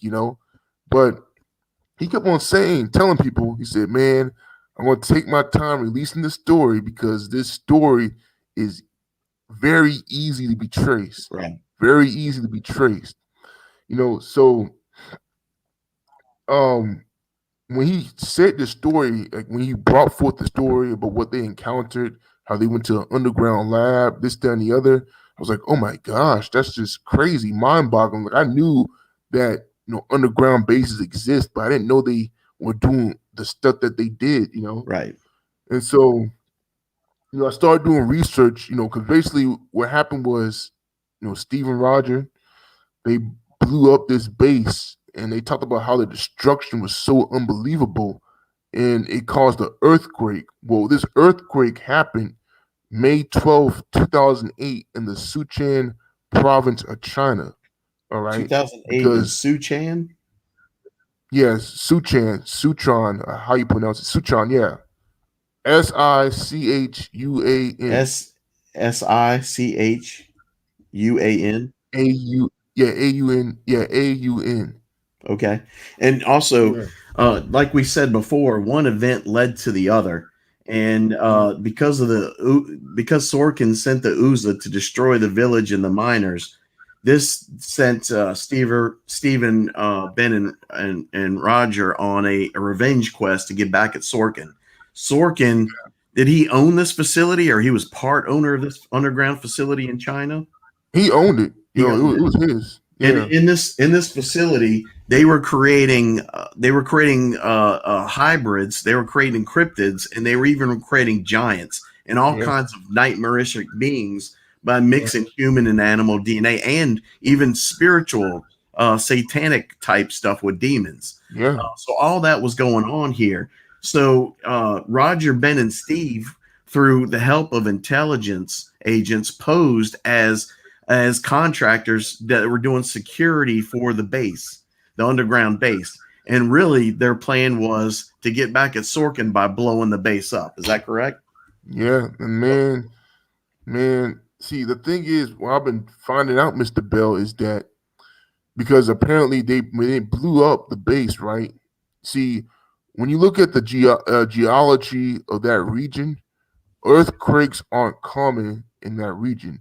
That's why a lot of the cities that the Chinese built over there, they weren't earthquake proof because earthquakes never happen over there. All right. So when they blew up the base, basically what happened was it it caused a earthquake that was so big and so enormous that it ended up killing 90,000 people. 500,000 people got injured, and 20 million people were left without homes. That's how big the earthquake was. Like, it was so big, it was felt all the way in Japan, Pakistan, and even in Russia. Like, literally, the size of it was like the size of the entire country of Spain. That's how big the earthquake was, and you So, can find videos of it on YouTube and other places too. You see, because how many people died again? 94,000 people died. 94,000. And then you said And 500,000 injured? you have 500,000 injured, and you had over 20 million people who ended up losing their homes. Like, it was so bad that they had the president of China. Like, everybody was down there because not only that, they were worried about if any of these creatures escaped, because you can actually find pictures of the blown up building. You see pictures of these huge concrete slabs. You see the villagers pointing at the pictures. So they feared that some of these creatures escaped. So they sent over 20,000 soldiers down there. So not only did they have the Chinese there, they had the Chinese special forces. And they did airborne operations, and they actually showed videos of them jumping into the area. And man, they were stacked. I mean, they were stacked. They had the Chinese version of assault rifles. It looked like they had, like a P90, a PM90 or something like that. Mm-hmm. Yeah, it had something like that, but it had like a really long barrel. All right. They had that. They had an M12, I think it's an M12 shotgun. Let me look up. Because like it's one of those shotguns he used to blow up to breach doors. Um yeah, they had they had M shell. They each had an M12 shotgun. That's how stacked they were. They had an assault rifle, they had an M12 shotgun, and then they also had a sidearm. And they did airborne operations. So not only were the Chinese there, you also had the Russian Spetsnaz there. Yeah, that's You interesting that see, the Russians were also there. yeah, they were there too. You saw the helicopters; they were there too because again, this is like a global thing. The elite know that these creatures exist, and they know the experiments that they're doing. And they were talking about the stories that, if any of these creatures escaped before they were allowed out on the earth, God help us all. So they weren't playing. They had the specimens. You saw pictures of them. These guys were, again, they had their AKs, and they also had a grenade attachment to it. You know how we have like an M203, M203. something like that? Yeah. They had like a grenade attachment to the AK-47s. And these guys weren't playing. Like, they were yoked up. Like, they had body armor on and everything. I listened to President Putin speak one time where he said that one of the greatest threats and dangers to our world today is governments developing genetically modified super soldiers. And that's exactly what we're talking about right here. Yeah, exactly. And he was the prime minister during this time. So what happened was, what people don't realize is that it's like it's how crazy it was. It's how deep the rabbit hole I kind of went down. So because of this, what Steve and Roger did, right?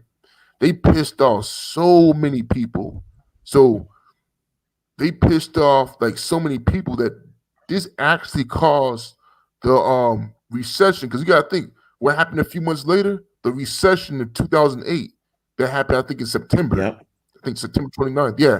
So a couple months later, you had that global recession, right? That was because of what they did, you see? Because when you dig deep, you have the Committee of 300. Right. You got all these various guys. Then you got something known as the 9 unknown men, all right? And these are pretty much, from what I heard, nobody knows about these guys. Nobody knows. They know it's 9 unknown men, all right? And they each person dwells in you got 7 that dwells in every continent on the world. Then you got 2 who just go around the world checking on people. All right, they know as the 9 unknown man. So apparently, what happened was, what they did made one of the guys who's over there, right, really mad. He's like, man, look what happened, this, that, and the other. He said, we're going to make sure everybody pays for this. Everybody's going to suffer for this, And so you had the global recession, one of the worst recessions of all time, because of literally this chain of events. Right. Yeah, that's insane. And some of the pictures you showed me showed the aftermath of that. And one of the things you said is, it's one thing to hear about these stories, but it's a whole nother thing when you actually see like real articles and physical damage and evidence from this. And you talked about soldiers being in there that were in full hazmat suits and, like you said, armed to the teeth, and even using the Russian Spetsnaz to help with the cleanup. So so it shows, they definitely wanted to make sure none of these creatures got out. Yeah. They had tanks down there. Like the way I describe it, Mr. Bell, is somebody who's listening wants to get like an idea of what it looked like, or just get like a picture in their mind. Remember that movie, The Mist? I talked about this. Yeah, the Mist that came out. Stephen King movie. Yeah, it came out in 2007. It's crazy because they put this stuff in movies. So I'll never forget. Right. That movie was about the soldiers. They were in Massachusetts, and they opened an interdimensional gateway that let all these monsters out. Right. But basically, if you watch the ending, if you were to go on YouTube and search the ending of The Mist, that's exactly what it would look like over in China. The soldiers coming down there with flamethrowers. All of them were wearing hazmat masks. They had people on the back of these vehicles. Yeah, like, man, they weren't playing. And you probably had a lot of dust and debris causing fogs and stuff like that too. Oh yeah. Because you understand these, you can actually, they still have the archive surveillance footage. You can find it online. See, the thing is, you gotta search it in Chinese. You can't look for it in English. You guys gotta search it in Chinese. That's why all the videos were in Chinese, because, like I said, it was barely covered by the Western media. I think CNN did made one video about it, but the Chinese, they went into it. You see, right? And like I said, you can I mean, a lot of kids got killed. Like, everybody, it was horrible. It was it kind of reminded me of like what happened with 9/11. Mhm. When people were just crying, there was dead bodies everywhere because like again, the earth, the buildings were not made for earthquakes. Like how they have certain metals in it and stuff like Right. that. They were basically all concrete. So when it started shaking, because the earthquake was like an 8.5 on the Richter Oh, wow. scale, that's huge, and it lasted for like almost 3 minutes. That's a long time for an earthquake. I Like just wa I used to live. I just watched the movie Armageddon, right? And they were talking about how, this giant asteroid's coming to the Earth and how can we stop it to save the Earth? And they're like, well, if we just shoot nukes at it, it's just going to break it up into fragments and it's still going to hit us and cause all this damage. But if we can drill a hole inside deep enough and drop a bomb in there, it'll destroy the whole thing. That's essentially what happened with this base. By blowing it up from the inside, it made it tremendously more on the impact of causing an earthquake. Right. Yeah, so here's a crazy thing, Mr. Bell. You actually have eyewitnesses because there was farmers who were near it, right? Right. When it blew up. And they said basically the explosion wasn't like a big boom. It was like a slow buildup. Like literally, it was like you have like a big pot of stew, right? And you see that big bubble slowly, rising from the stew and then popping. They said that's what happened. The ground was literally rising up when the heat built up. And then boom, they say it exploded like a volcano. Like literally, you saw the building just come apart. So, there's pictures of, the remains of the building still there. Right. And literally as Mr. Waters described it in the story, right? I mean, exactly to the T. I mean, he was like, dang. That blew my mind. I was like, golly, what the heck? Right. Right. Yeah, that's crazy. That's crazy. It is because it's like dang, this stuff exists. Like it just shows you how crazy, what kind of world we live in. Because like for a normal person, right? A normal person is just focusing on going to work, going to Hardee's or McDonald's, watching football or basketball, and going to sleep. That's what a normal person does. Because like I said, I can't tell this stuff to like a regular person. Like I could tell it to you, Mr. Bell, because you know what's out there. You know that this stuff exists. But if I was to talk to like a regular person on the street, they'll look at me like I have two heads. Right. Yeah, but yeah, the explosion, man. Like, I mean, watching the footage. I mean, I think another thing was just watching the footage, just find the footage and watching it. And then there's also a comparison, like a before and after, because they actually have pictures of it in 2006 to 2008, Right. and you can see how much damage was done. Yeah. Like One picture you showed me that broke my heart was these two parents leaving the scene holding up a ID of their missing daughter. yeah. That's a sad thing. A lot of children, because this happened at 2:28 in the afternoon. That's when it happened. So it was like literally, it was just a normal day for them. It was just a regular day because, like I said, I think I sent you a video, but basically you had an American there. He was a Right. tourist, and he was recording the aftermath. He said, "Man, an earthquake in Yeah. Suchan? That's not Right. normal. What's going on?" He actually said in the video, he said, "An earthquake? You got to be kidding me! No earthquakes happen here because, like I said, if you look at the geology and look at the history, there's no earthquakes that happen in the Suchan province." Right. That's what's crazy. Man, it was so bad that literally the earthquake was so powerful, we had the doors opening on Right. cars. Like the ground was going up and down. It was the craziest thing ever. And I mean, I'm watching this surveillance footage. Even the people who were out in the open didn't feel safe. Right. Yeah. And like I said, fortunately, a lot of little kids got killed because again, the buildings, it was just concrete. The buildings here, particularly in the US and Europe, they got metal, they used the rubber metal in case of a earthquake. Okay. Over there they just use concrete. Right. You see? Right. Yeah. So is there anything else that you want to talk about as far as China? Well, what I want to talk about, I mean, like I said, I can be on here all night. So you know, it's just crazy how real the story is. Like Right. you gotta go listen to the story. And I'm telling you, everything that Darkwater was talking about, that he got from Steven Rogers, was 100% 100% real. real. Yeah. You know, So 100%. And it's so go after ahead. China, where do we go? After China, we go to Ruby, Alaska. But the only thing I could find about Ruby, Alaska was just basically the geography of the Yeah. area. But Well, because you gotta talk to there's no news sources there. Yeah, because literally, like it's remote. Right. They It's just went to do an operation in the woods, so there's nothing really to yeah, report. Right.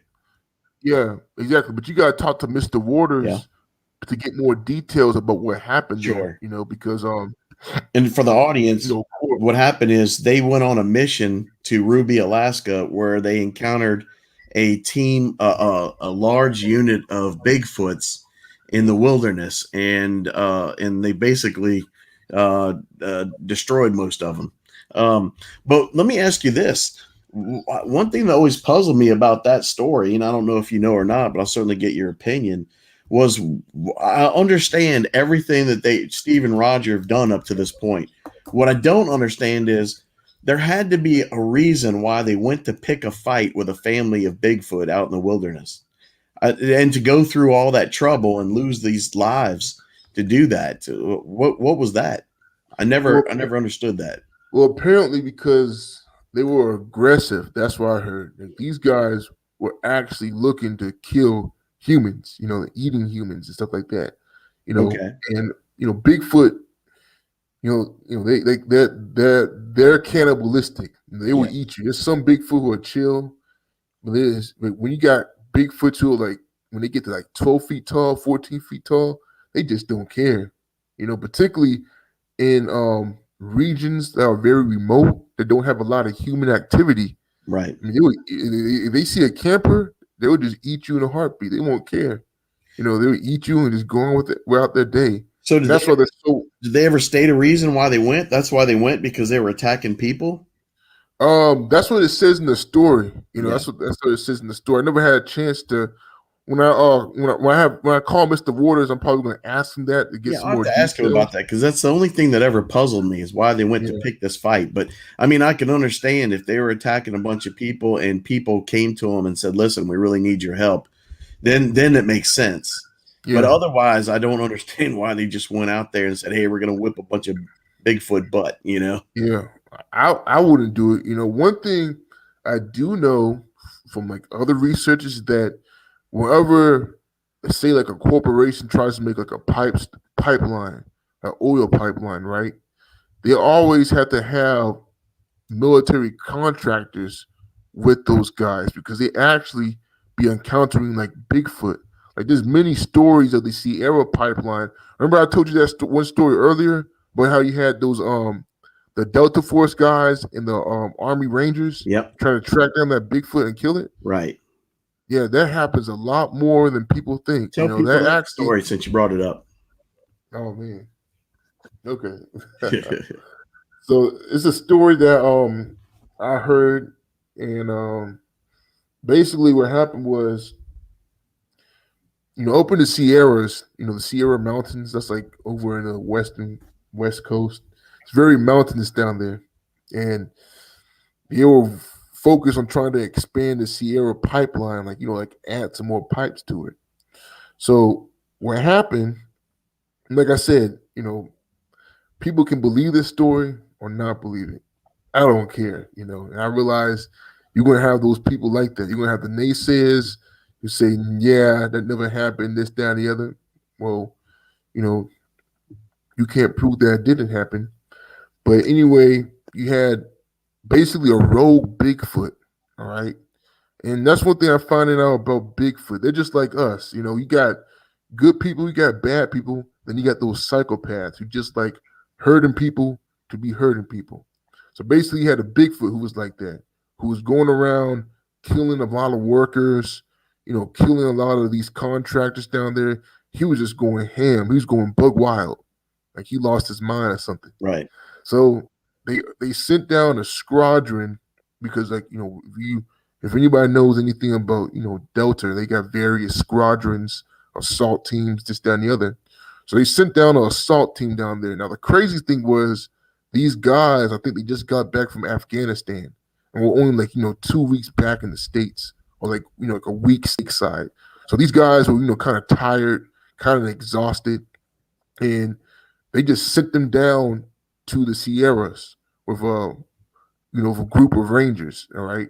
And basically they said the brief was crazy because they said, we just need you guys to go investigate, a certain area because we think is a wild, as they said, they went to there was an agency that they were talking to, one of those alphabet agencies. Right.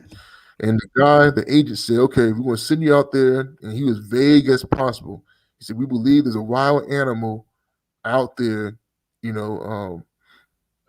killing these workers. And they all started looking around like, hey, is this a joke or something like that? And then they just kind of thought it was just another training exercise. Like, see if they were just, they just came back from a combat zone. It's time for another training exercise. It's like, okay, that's what this is. So that's why they didn't bring that much, heavy firepower with them. They just used what they had. So they started going, searching for what they didn't know was a Bigfoot, but they just start, following the pipeline, and they start coming across, all these mutilated bodies, they were just torn to pieces. And that's when they started saying, okay, what the heck did this? So this whole time they realized after the mission, they realized that the Bigfoot was stalking them the whole time. And they said it was crazy because, this thing was so huge, yet it was able to be so quiet.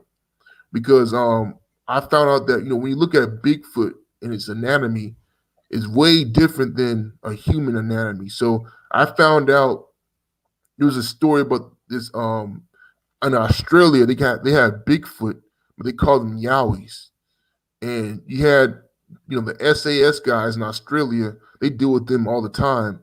But this one guy talked about how his team was out there and they were actually stalked by one of these Bigfoot. And one thing they realized, because they were able to observe it from like a distance, like 50 yards away, they realized that when this Bigfoot was stepping on logs and stuff, Mm-hmm. his foot wasn't like our foot. You know how when we step on something it breaks and stuff Right. like that? His foot was actually forming around the log, kind of like a sponge. It would be like it would go on the log and it would become like, the arch, the foot would bend. That's why they don't have an arch in their foot. Right. You see, they're extremely flat foot to the point where if they step on something, they would actually, bend to its shape. That's the crazy thing. How, we as humans, we got arches in our feet.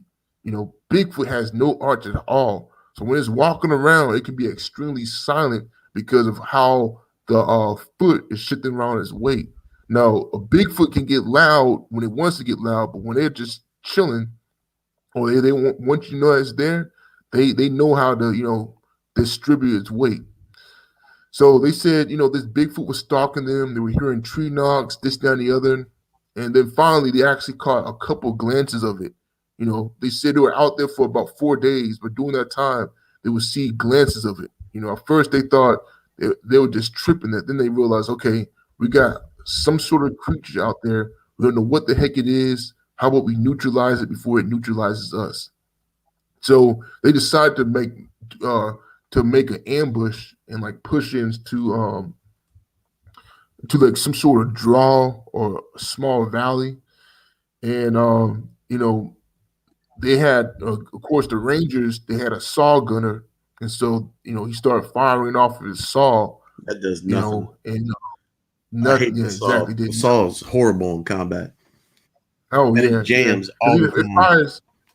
Yeah, it fires like 5.56. 5.56, right? Which is Yeah, it fires almost 5.56. equivalent to 2.23, right?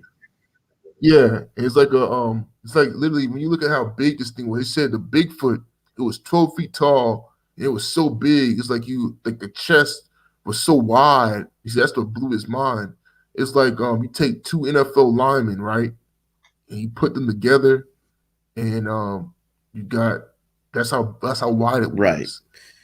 And it was muscular too. It was like I said, like a bodybuilder. Just think of a bodybuilder 12 feet tall. Think of Ronnie Coleman, 12 feet tall, but can move like Usain Bolt. And they said, man, this thing it fought ferociously. Like they had to use, you know, 5.56. I mean, they were using they had a sniper there who shot him like a 308 round in the back of the head and didn't do nothing. So they all literally just had to triangulate fire upon this thing. They said they were just shooting nonstop for like almost like 5 minutes. And they had to use M203 rounds. They were using the Grenades. those grenades. Yeah, and that slowed it down, but they had to keep on firing to finally, like literally after like 5-6 minutes of nonstop firing, that's when they finally killed it. But it ended up killing 4 people, and it ripped this one dude's head off. That's the crazy thing. He said it ripped it off. So he said the Bigfoot ripped off the guy's head so fast and so easily. He's like a dude trying to open like a beer. Right. That's crazy. I mean, it's crazy. Yeah. He said his hand is like take a catcher's glove, Right. And times that by 2. That's how big that hand was. Right. That's crazy. Yeah. Yeah, that's an interesting story, indirectly related to what we're already talking about. But getting back to Roger and Steve, was there anything else on their journeys that you wanted to cover before we move on to other stuff? What I want to cover is, one thing I look forward to is, Mr. Waters. I think he's working on Operation Dark Sun. That's like another thing. Yeah, but I don't know if he has permission to release that. At one point, he had it ready to go, and they called him and told him, don't release it. And I called him and tried to pressure him on that and putting out the story in other forms. And he was like, no, man, you don't understand. This isn't going to happen because there's people dying over this situation right now. This is real. This is real deal, Yeah, I don't blame him, Mr. Bell. Like when it comes to Mr. Waters, I don't blame him. Like particularly because I know back in a while back, there was like this huge controversy with people who were attacking him on YouTube, calling him names, this, that, and the other. And I'm like, look, it's best for you to have your own site. Mm-hmm. That's a good idea to have your own content on that site because people can't come on there and just say, oh, it's fake, this, that, and the other, because they're just leaving crazy comments. Right. Some of that's for disinformation too from agencies, by the way. Yeah, exactly. There's a lot of disinformation agents. Like I heard, like you have some Bigfoot guys who are prominent, Bigfoot guys, Bigfoot know-it-alls who are actually disinformation. Oh yeah, you're gonna find a lot of that in this field. Yeah, and they're known for like just saying crazy stuff about Bigfoot. And as the saying goes, if you're taking flack, it means you're over the target. Yes. So I don't blame Mr. Waters because, like I said, some of this stuff, especially in this day and age with the level of maturity that most people have, they're not ready for it. They shouldn't be listening to it. Yeah, not everyone's ready for this much information. I can tell you, we're really lucky with the fans we have on our show that are so good and so knowledgeable that are able to keep up with this and understand where we're coming from because the average person can't. So I think a lot of our listeners, must have an above normal intelligence, for that. And my respect goes out to the fans for that and for taking the time to listen to us. But okay, so we've covered most of the Roger and Steve stuff. I wanted to get into, you had mentioned to me that you were on the trail of tracking Minotaurs straight out of Greek mythology. Yeah, so that's one thing I'm looking to now, Mr. Bell. I'm looking to these various cryptids. Like, after the Lion of Judah, I start, questioning everything. Because, I said, I feel like knowing about Bigfoot and knowing that he exists, it exists, these creatures exist, it's like scratching the surface of what's actually out there, And one thing I'm trying to do now is, I'm looking to these Minotaurs over in the Philippines because they exist. Believe it or not, there's actually you can actually find a story of the Minotaur in the Bible, believe it or not, because the myth of Perseus slaying the Minotaur actually comes from the Bible. All right. And a lot of people don't realize that a lot of Greek mythology actually comes from the Bible. For example, Poseidon? Yep. God Yeah. of the sea. Did you know that if you were to break down the name Zidon, Poseidon, Mm-hmm. the name Zidon was one of the sons of Canaan? Okay. That makes sense. Yeah. And and Zidon particularly, he was known to dwell by the sea. In fact, he was like one of the best, like one of the first merchantmen, successful merchantmen on the world. You see, and so when you look at Greek mythology, right? A lot of these Greeks, and you will read this in the book of Josephus, they considered the biblical patriarchs to be demigods of some sort because during that time frame, like Shem, Japhet, Ham, these guys were living for 600 and 700 years. You know, these guys lived for a long time. You know, they were living for a long time and they had excellent health. So a lot of these guys actually worship them. That's why if you were to look at the flood, for example, the flood in Noah's Ark, is over 500 different flood myths about Noah and his And family. every major The culture around Chinese, the world has a flood myth. yep, the Chinese does, the Indians American does, is Indian, all right? basically, yeah, it's all basically, and I'm talking about like the people who are over down near India. Bangladesh, those people. Yeah. Yep. And basically what it comes down to is all the myths are the exact same thing. It talks about 8 people escaping a deluge. All right. It's just the names are different, you see? And the same thing happened with the naming of these gods, like Zeus and all these other names. They were actually names for like certain um biblical patriarchs. Mm-hmm. You see, because the Romans and the Greeks, though their mythology is passed down from like the Persians, then it's passed down from the Babylonians, Right. all the way back to the Egyptians. Everything can be traced back to the And then Egyptians and because then ancient Babylon even before that, because the globalist elites today, they trace all their information back to the occult mystery schools of Babylon. yeah, And, yep, and exactly. here's what's You know, interesting: the Jews, after the fall of the temple, were taken prisoner as slaves to the Babylonians, and so many of them encountered the Babylonian black magic and helped carry that down through the centuries. yeah, with the Talmud, you had the Babylonian Talmud, the Kabbalah, and that's another rabbit hole in its own self, because again, if you look at the history of Babylon, which is modern day Iraq, that place has a lot of different, spiritual, there's a lot of powerful spiritual stuff over there, particularly when it comes to magic. Like the word abracadabra, for example, that's actually Babylonian, you see Mm-hmm. and a lot of people don't know that, but yeah, that's what it comes down to with mythicism and stuff like that. Because I never forget how when from various stories about when they invaded Iraq, it was amazing how much all these different spiritual things they were encountering, like the jinns, the paranormal activity down there. That's right. And I remember how when they invaded Saddam's palace, Yep. right? They discovered like over 200 different genie bottles. Yep. I'll Because tell you. you I know, can tell you this. Uh, I have a friend of mine who's a big wig in Hollywood, and he was hanging with the military general retired from overseas in Iraq. And he said that this military general was telling him some crazy stories.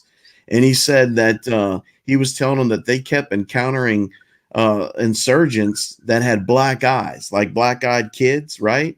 yeah, And they said these guys were trying to kill him all the time. And he says every time they saw one, they just shot him and killed him. But they said that they encountered these black eyed people. He also said he was in a helicopter flying one day and he heard a voice that told him, I am the Prince of Persia. He says, I'm going to open the door to the helicopter and I want you to jump out. And he said, sure enough, the door of the helicopter opened by itself. And the general said the next thing he realized, he's standing in the doorway of the helicopter getting ready to jump. And he said, he snaps out of it and he said it took a lot for him to fight against that, to resist actually jumping. Yeah. So Yeah. there's a These lot more soldiers. going on there that meets the eye. But you said they found a bunch of genie bottles. You were saying, Yeah. These jinn. That's how, like when you look at Aladdin with the genie, yeah, the blue genie, right, that's where it comes from. It comes from these particularly, basically, jinn is like another Middle Eastern name for like spirits. All right. And then you also have physical jinns. Like I'm never forget you had this one soldier talk about I think he was on like West's show one time, but he talked about how he actually encountered a jinn and he was down there in Iraq in 2008. He just saw this guy walk on the wall, just staring at him, right, you know, right. and it's crazy because I mean they saw a lot of stuff, like when it comes to these wars. One thing they don't touch on is like the weird, paranormal stuff. Like in World War II, when they encountered the Solomon Island giants. That's right. A You lot of know, people don't know about that. Why don't you touch on that real quickly? oh, basically, And they're um, still there to this day. they're still there to this day. So basically, when in the Pacific, because again, a lot of people, when it comes to World War II, too, Mr. Bell, a lot of people don't know about World War II. They don't know the operations. Um, they don't know like the various, cover-ups. Like, for example, they don't know. You ever heard of something called Exercise Tiger? Okay. Tell me. Okay, so exercise. This is an example of like stuff that people don't know about when it comes to World War II. Now, Exercise Tiger was a rehearsal for D-Day. All right, Okay. and it happened in April 1944. So right before they were about to invade D-Day, the Americans and the English decided to have like a rehearsal.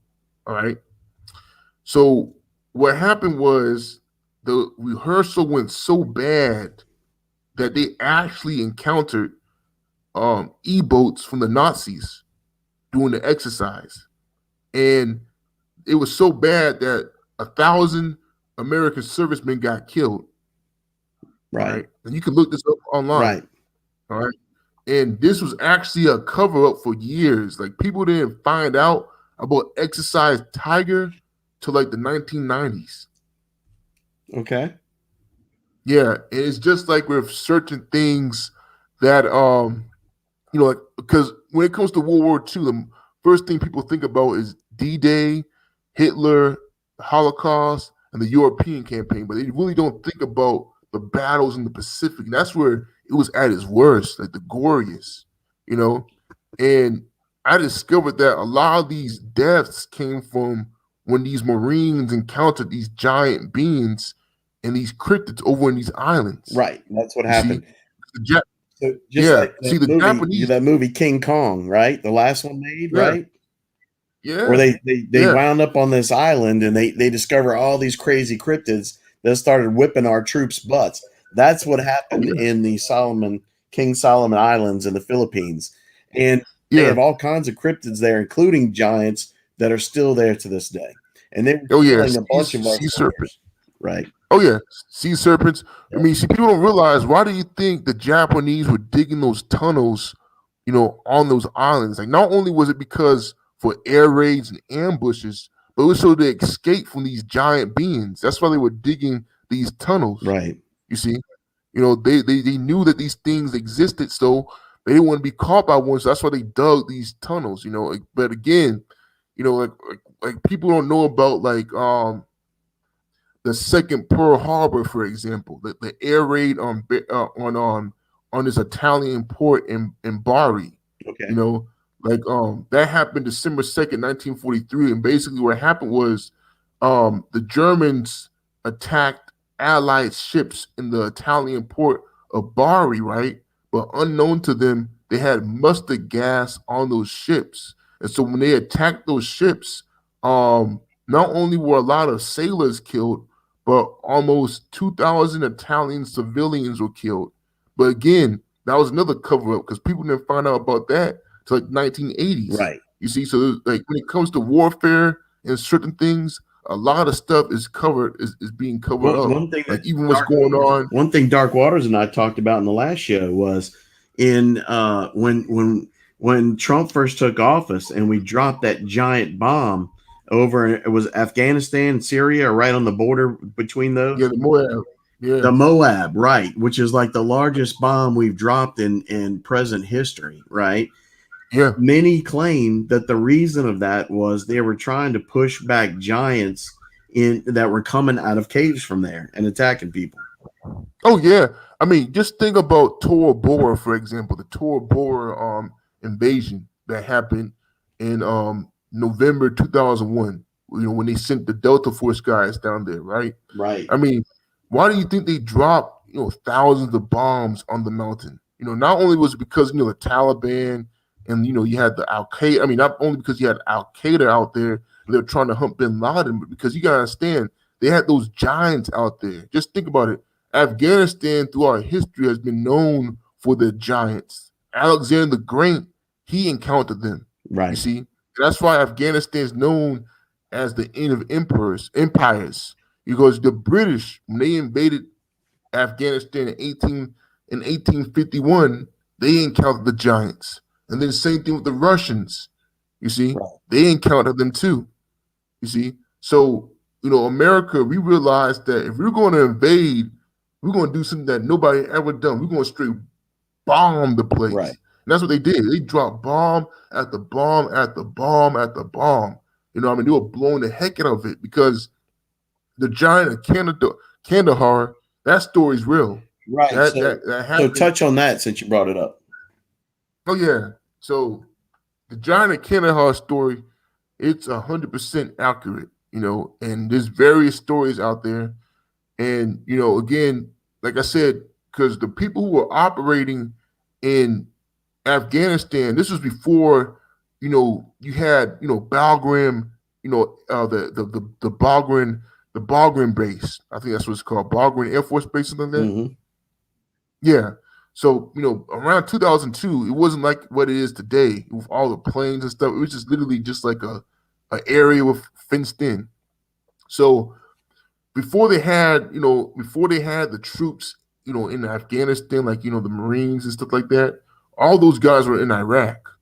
In Afghanistan, you primarily had, Delta Force, the Green Berets, and the Rangers operating out there. Yeah, in Afghanistan, because And they were still pushing back the Russians. yeah, exactly. The Chechens, don't forget the Chechens were And down the there too. The Chechens, right? Chechens, yeah, those guys don't play. The Chechens, people don't talk about them, but yeah, the Chechens, man, they were No, built we for had war. a They were ready very for war. hard time dealing with the two of those out there. Oh yeah, yeah, because they were actually teaching the Taliban certain tactics, like they were teaching them firing positions, how to use mortars, because up the a few years prior to that, they were at war with some of the Russians in those different states, the Balkan states and stuff like Right. that. So yeah, Right.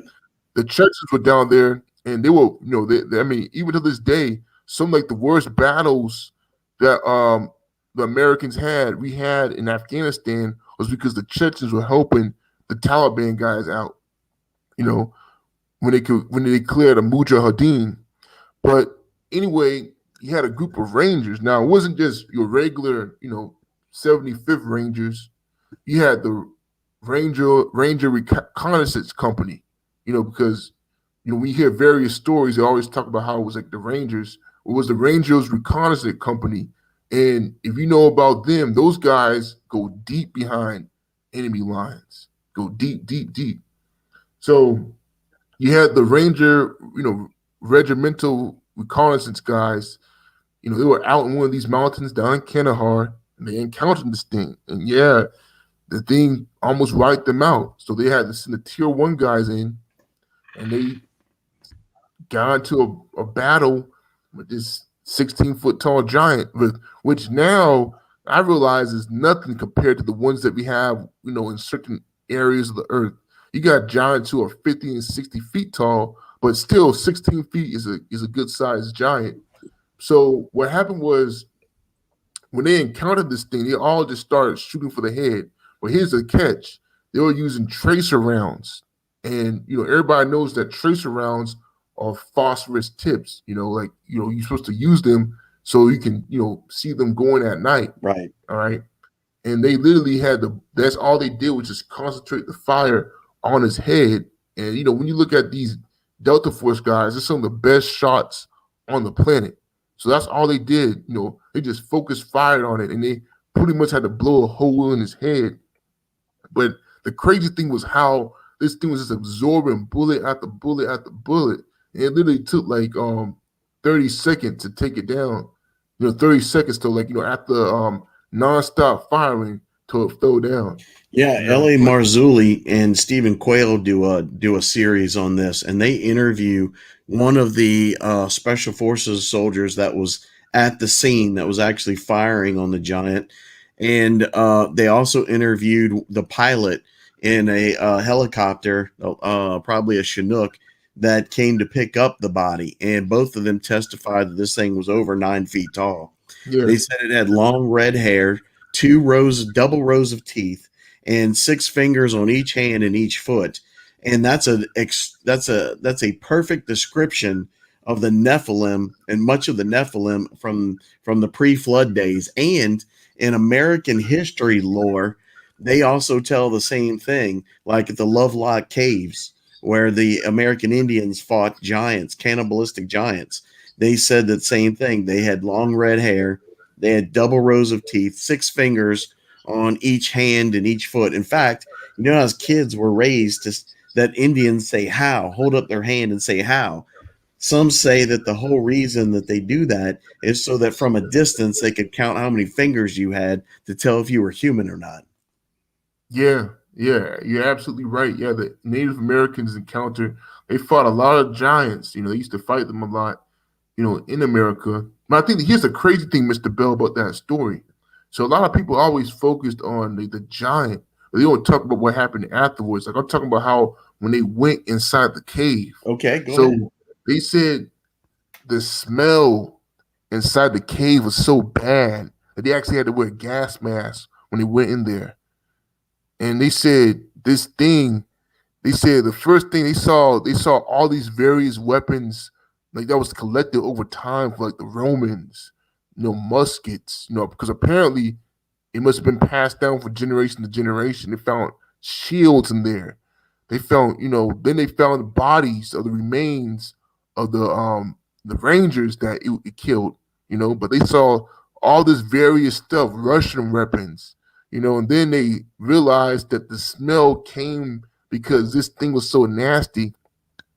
It had like a pile of crap, like 20 feet high. It was crazy.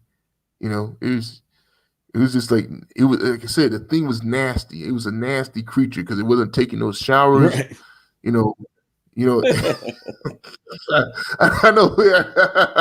Yeah, but that was the truth. And they said that's how bad the smell of the cave was. Yeah, they probably had like rotting flesh in there too, because one thing is when the special forces team was sent out there, they were sent out to investigate a missing missing a squad of soldiers. Yeah.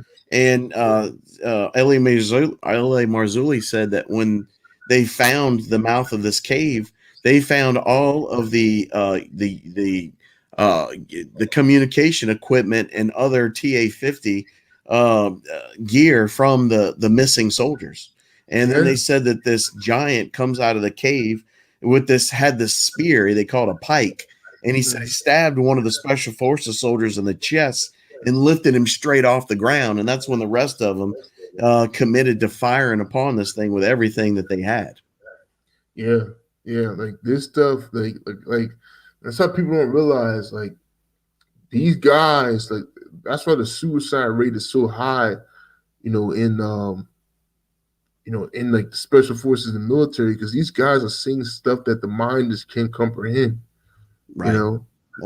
They're just witnessing things that are just like I've heard other stories too similar, and I don't have much to back those up as this one is, but I've heard stories that people claim that they were in types of special forces units where they said that they've actually they said there was a prison under the Euphrates River out there, and they said that everyone was scared to death in the prison because there was all the supernatural activity that was going on there.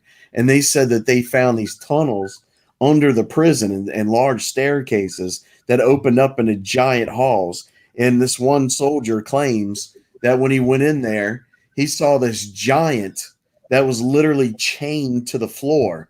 And it was a gigantic giant.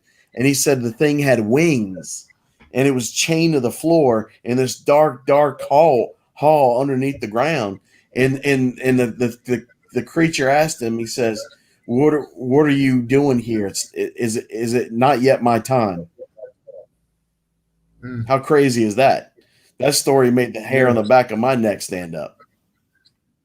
Yeah. I heard a story similar to that.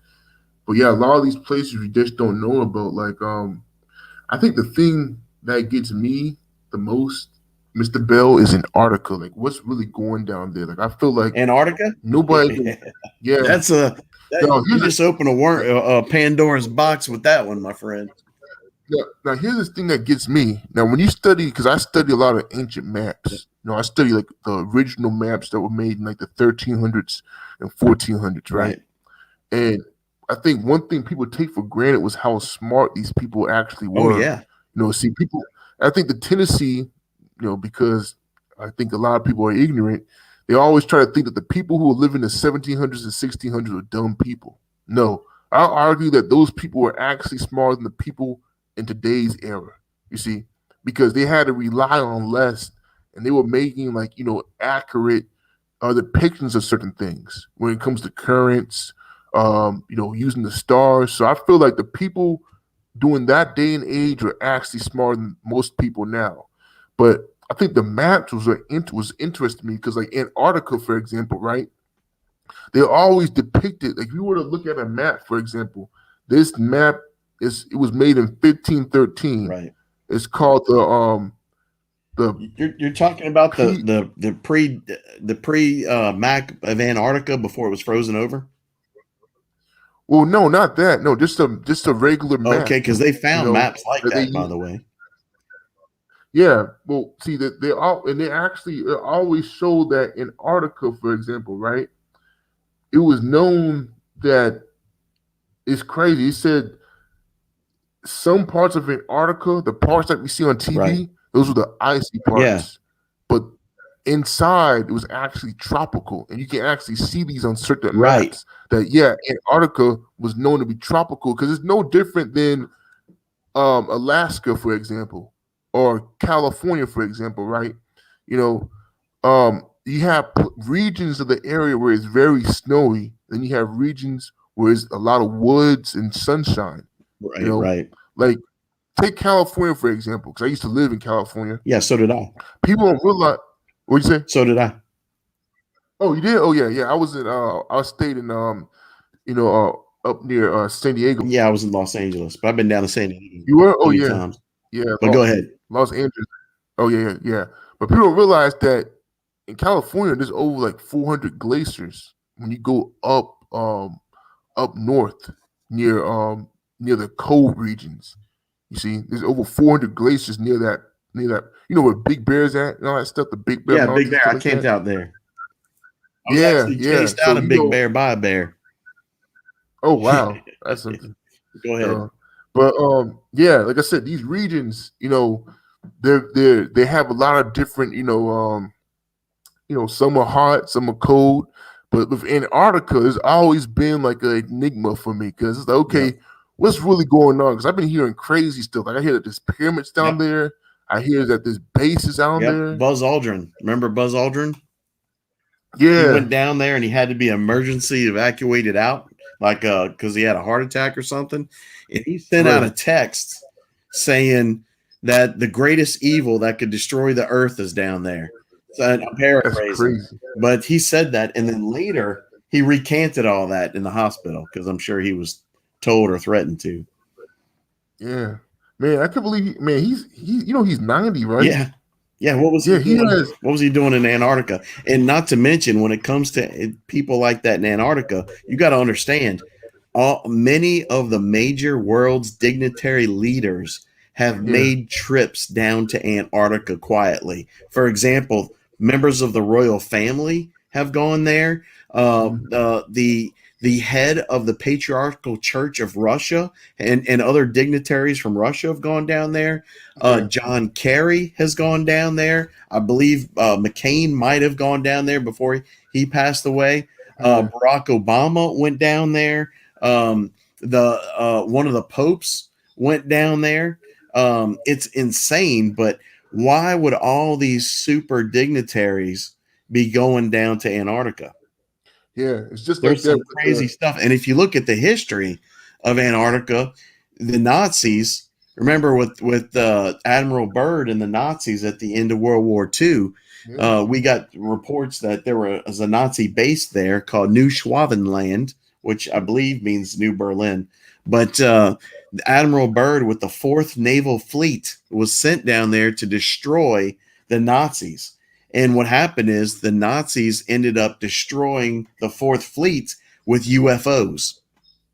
And Yeah. Admiral Byrd was allowed to come back after the 4th Fleet was decimated.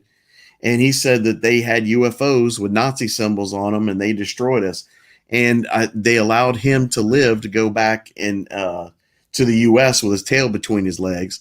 And then later, General McCarthy came out with a statement that you can look up online saying our future war will be with vehicles that can go from one end of the horizon to the other in a second. In other words, saying UFOs. You know what I'm saying? Yeah. So Well, that's some of the stuff that's going down in Antarctica.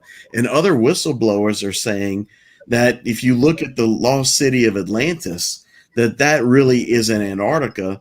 And they said that there's ancient technology down there that's still there to this day that they used that destroyed part of the earth and their civilization. It was advanced technology that was more advanced than what they should have been messing with, and it destroyed them. And they say that and all kinds of UFO activity is down there, including crash craft and bodies and all sorts of things. But I've also heard stories that say that there are temples there and gateways and portals straight to demonic realms, and that many world leaders are going there to prostrate themselves before these entities and swear their allegiance. yeah. Exactly. See, what people don't know is that. Can you hear me? Yeah, go ahead. Okay. Yeah. I thought I was getting some No, feedback. that's okay. Okay. So what people don't realize is that atomic bombs or nuclear, explosions, they've been around. They've been around for thousands of years. Right. You can look at various articles, and they have That's discovered true. that ancient civilizations had certain nuclear technology. Like for example, they discovered in dang, I'm so bad at pronouncing It's all names. right. It's I think it's Rajasthan, India, right? Right. They actually discovered radioactive Yep. ash, right? Yep. That covers over 3 square miles, and it blows their mind because it's the exact same radiation that's the same that was dropped upon Hiroshima Yep. and Nagasaki. Because like I said, I've been to Japan, right? And like the amount of damage that bomb done is still here to this day. Like you can see outlines of people Right. who were under the bomb on like walls and stuff like that. And like that's the thing. People always doubt that Bigfoot exists, this, that, and the other. But I'm like, how come people don't doubt the atomic bomb? Like, do you think that's natural? Right. I mean, when you look at the history of the atomic bomb, for example, a lot of people didn't believe it existed. So when they finally dropped the atomic bomb, it blew their mind because up until then, the atomic bomb was the thing of Pulp Fiction magazines, like science and fantasy. You'll find various magazines and publications that talk about atomic bombs in the 1920s and 1930s. So everybody said, "Oh, atomic bombs, this is fake." But people don't realize that with the Manhattan Project, for example, they were testing these bombs as early as like 1939, 1940. And they used to do it historically before sunrise. So when they blew up the bomb, it was seen from a distance. Like say if you had like a tourist or a civilian who's driving down the road, when they see the explosion, they just think, oh, it's the sun rising over the horizon, Right. you know. But just think about it, like, you know, a lot of people don't know that the first nuclear bomb that was actually tested in the East Coast happened in Salmon, Mississippi. It was underground, and it happened in 1964, and they exploded a nuclear bomb. Right. And a lot of people don't know about that. Yeah, it happened. You can look it up. It's called Test Site Salmon, it was the first nuclear test done on the East Coast of America. Right. Yeah, You see? and you're right about India. There's certain isotopes that they can find that are only present from a nuclear explosion, the radiation given off by nuclear explosion, and they found that in India, which suggests that in ancient times we've had nuclear bombs that have been exploded on this planet. But then on top of that, we found the same isotopes in the atmosphere of Mars.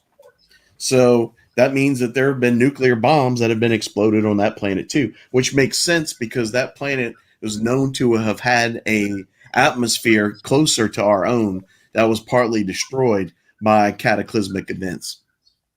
Interesting. Yeah. But one It's thing I like, want to swing back to is you were telling me you were on the trail of these Minotaurs in the Philippines. What turned yeah. you on to that? So apparently I think a while ago I was reading something's on the internet. I forgot where, but they talked about how apparently it was like a documentary crew. You know, it happened like back in 2009. Okay. And you know how, you know, National Geographic and Discovery Channel, when they would do like those documentaries, send them out there. Right. Well, apparently from our what this one guy talked about, basically he talked about how you had this crew of, you know, cameramen and, you know, the guys who were narrating. They were doing like you know, something in the Philippines where they're just like documenting stuff, right? Right. And you know, they got so deep into it, they ran into a you know, group of minotaurs. And what a lot of people don't know is that um, the minotaur over in the Philippines, for example, right? They're called the sangay, sawagay, something like that, sangay. All right, and it's well known over in the Philippines. Basically, it's like you take a water buffalo, right, and you know it has the head of a bull, and then you give it like a human-like body, and yeah, you got these creatures walking around, and they're well known in the Philippines as like, yeah, you know, we got minotaurs walking around, just don't mess with them. And so now I'm just trying. What do you say? I'm sorry, I laughed. Just don't mess with them. I Yeah. laughed. see that's the crazy thing. It's the crazy thing, Mr. Bell. When you go to other countries, right? Right. These people know that these cryptids exist. Like this, it's no different as like, you know, running to like a black bear. You Right. know, that's how real these cryptids are. You know, of course, you know, you have the National Geographic and Discovery Channel. They're gonna make it seem like they discover everything. That's because when you look do the research, right, the videos that they're taking of them like going on the Sierra are all done on nature reservations. So they're done in areas where man has been at. We got the area secure. We got the gates. You can come on in, but they never do videos of like the unknown places around the earth. Right. You see, Right. and so, you know, it's crazy because, you know, trying to tell people, it's like people be like, man, how can Bigfoot exist where when, you know, we discovered everything from National Geographic? Tell me that. I'm like, they're not going to those Right. areas. I listened to a woman who was a PhD doctor who said that she stumbled upon this by accident. She said it ruined her life and her career, but she said that they found physical evidence of Bigfoot in all 50 states in the U.S. and with the exception of Hawaii. Yep. And she said that they found scat, they found hair, they found nails, teeth, all physical DNA. And she said that it's ruined her life. She wished she never came across this, but she says she refuses to deny what she's discovered or found or the truth. And she said that they had labs that they sent that did all the testing on the DNA, but the labs did not know what they were testing. Otherwise, they wouldn't have done the test. And she said that she's tried to put her research in peer-reviewed journals for other doctors and scientists in the field, which is natural to do at that level, and to be taken serious on your research and work, especially if it's something new or groundbreaking. And she says that she's always blocked, and they don't ever allow her research to go anywhere to be heard. Yeah, that's a shame. That's the day and age. Like, again, the powers that be do not want people to know about this stuff, and that's the crazy thing. They want you to just walk, and that's why a lot of people go missing in these woods, and in these various campsites, because they don't know that these things exist. A lot of children, they be getting kidnapped. That's the absolute truth. And it's like it's weird. Like, when it comes to cryptids, I feel like everybody knows about it, but it's kind of like taboo. Like, they don't want to talk about it. Like, it's like you have to make sure that they trust you in order to talk about it. Because, like, one thing I found, Mr. Bell, like the other day, things happened like a few months ago. I actually had a chance to talk down to a Vietnam veteran, right? Okay. And he was with Marine Recon. He used to be alert, and so he used to do those deep missions, like him and 5 other people, like 20 miles, 30 miles behind enemy lines. And those were the predecessors to, like, basically, the Green Berets and like the Rangers and stuff like that. And he talked about how, like, the rock apes. I said, I said this jokingly. I'm like, man, you ever heard about Bigfoot being out in Vietnam? And then he looks at me, because, like, he's like I think he's like 68, 69, but he's still in good shape.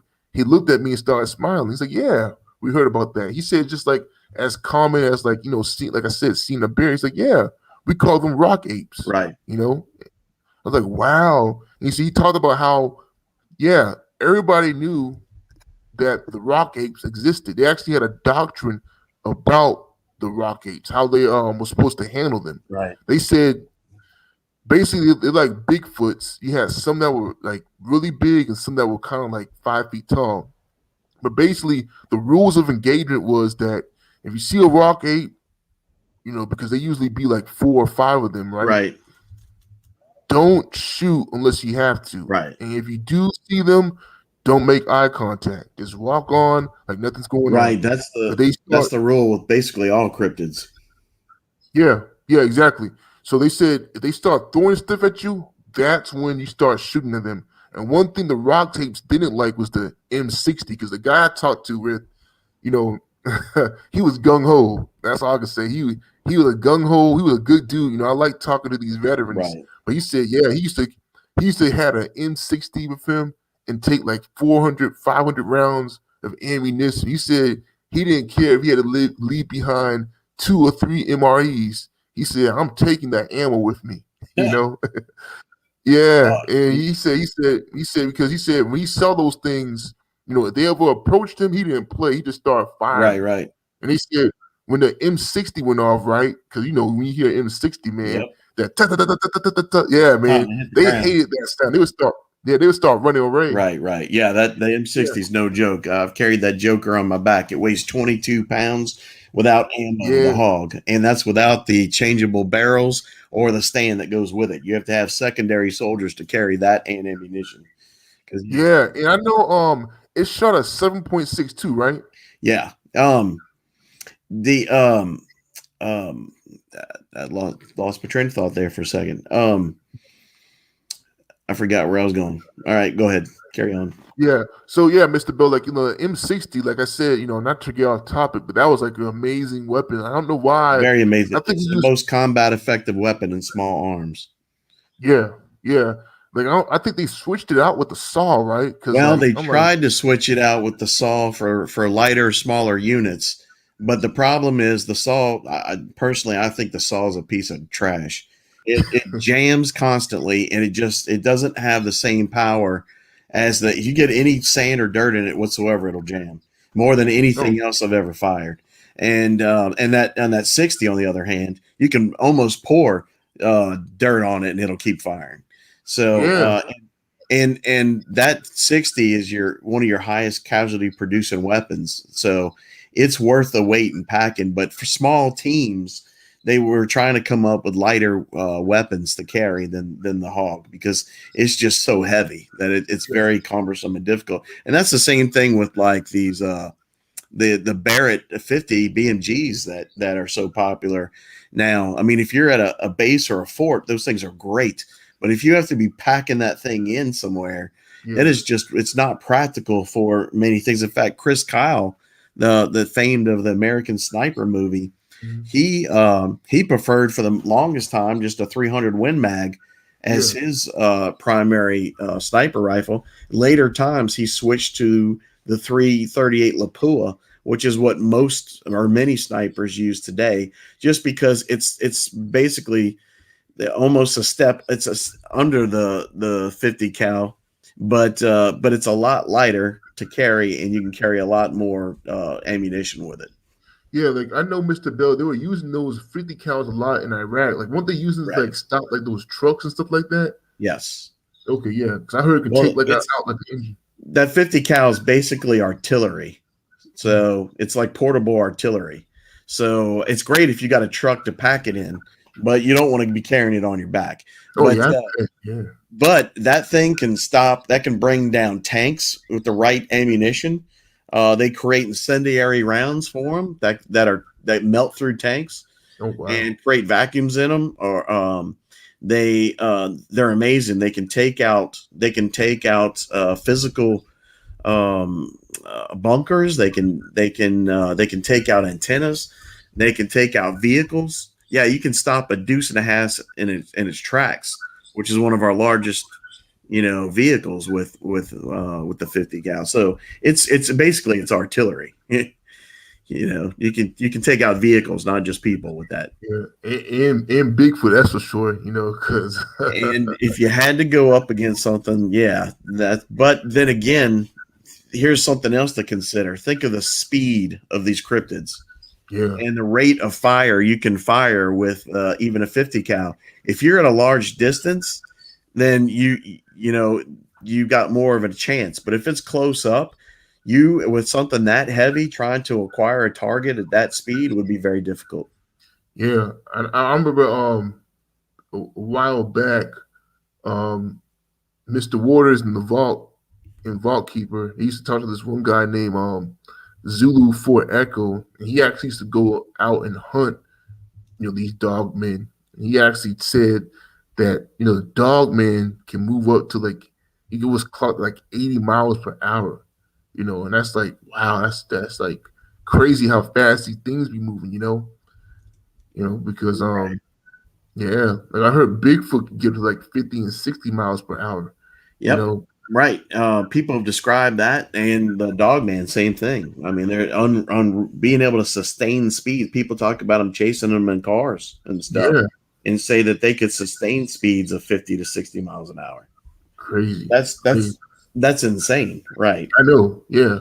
I mean, it's like that's like the ultimate like killing machine, and that's why a lot of these governments want to develop creatures like this and create the ultimate killing machine because that's all it all comes down to, you know. But Right. yeah, but basically, like anyway, as I was saying with the Vietnam veteran, yeah, they know like if you were to research the Vietnam history, of course, Right. you're not going to find this stuff in textbooks because you know when it comes to like I said, high school education, you don't learn basically the details of stuff like the Korean War, for example, right? If you were to look at like the average high school textbook when it comes to the Korean War, there's only like 4 pages about it. 4 pages about a war that took place over 4 years and caused the lives of almost 58,000 American soldiers.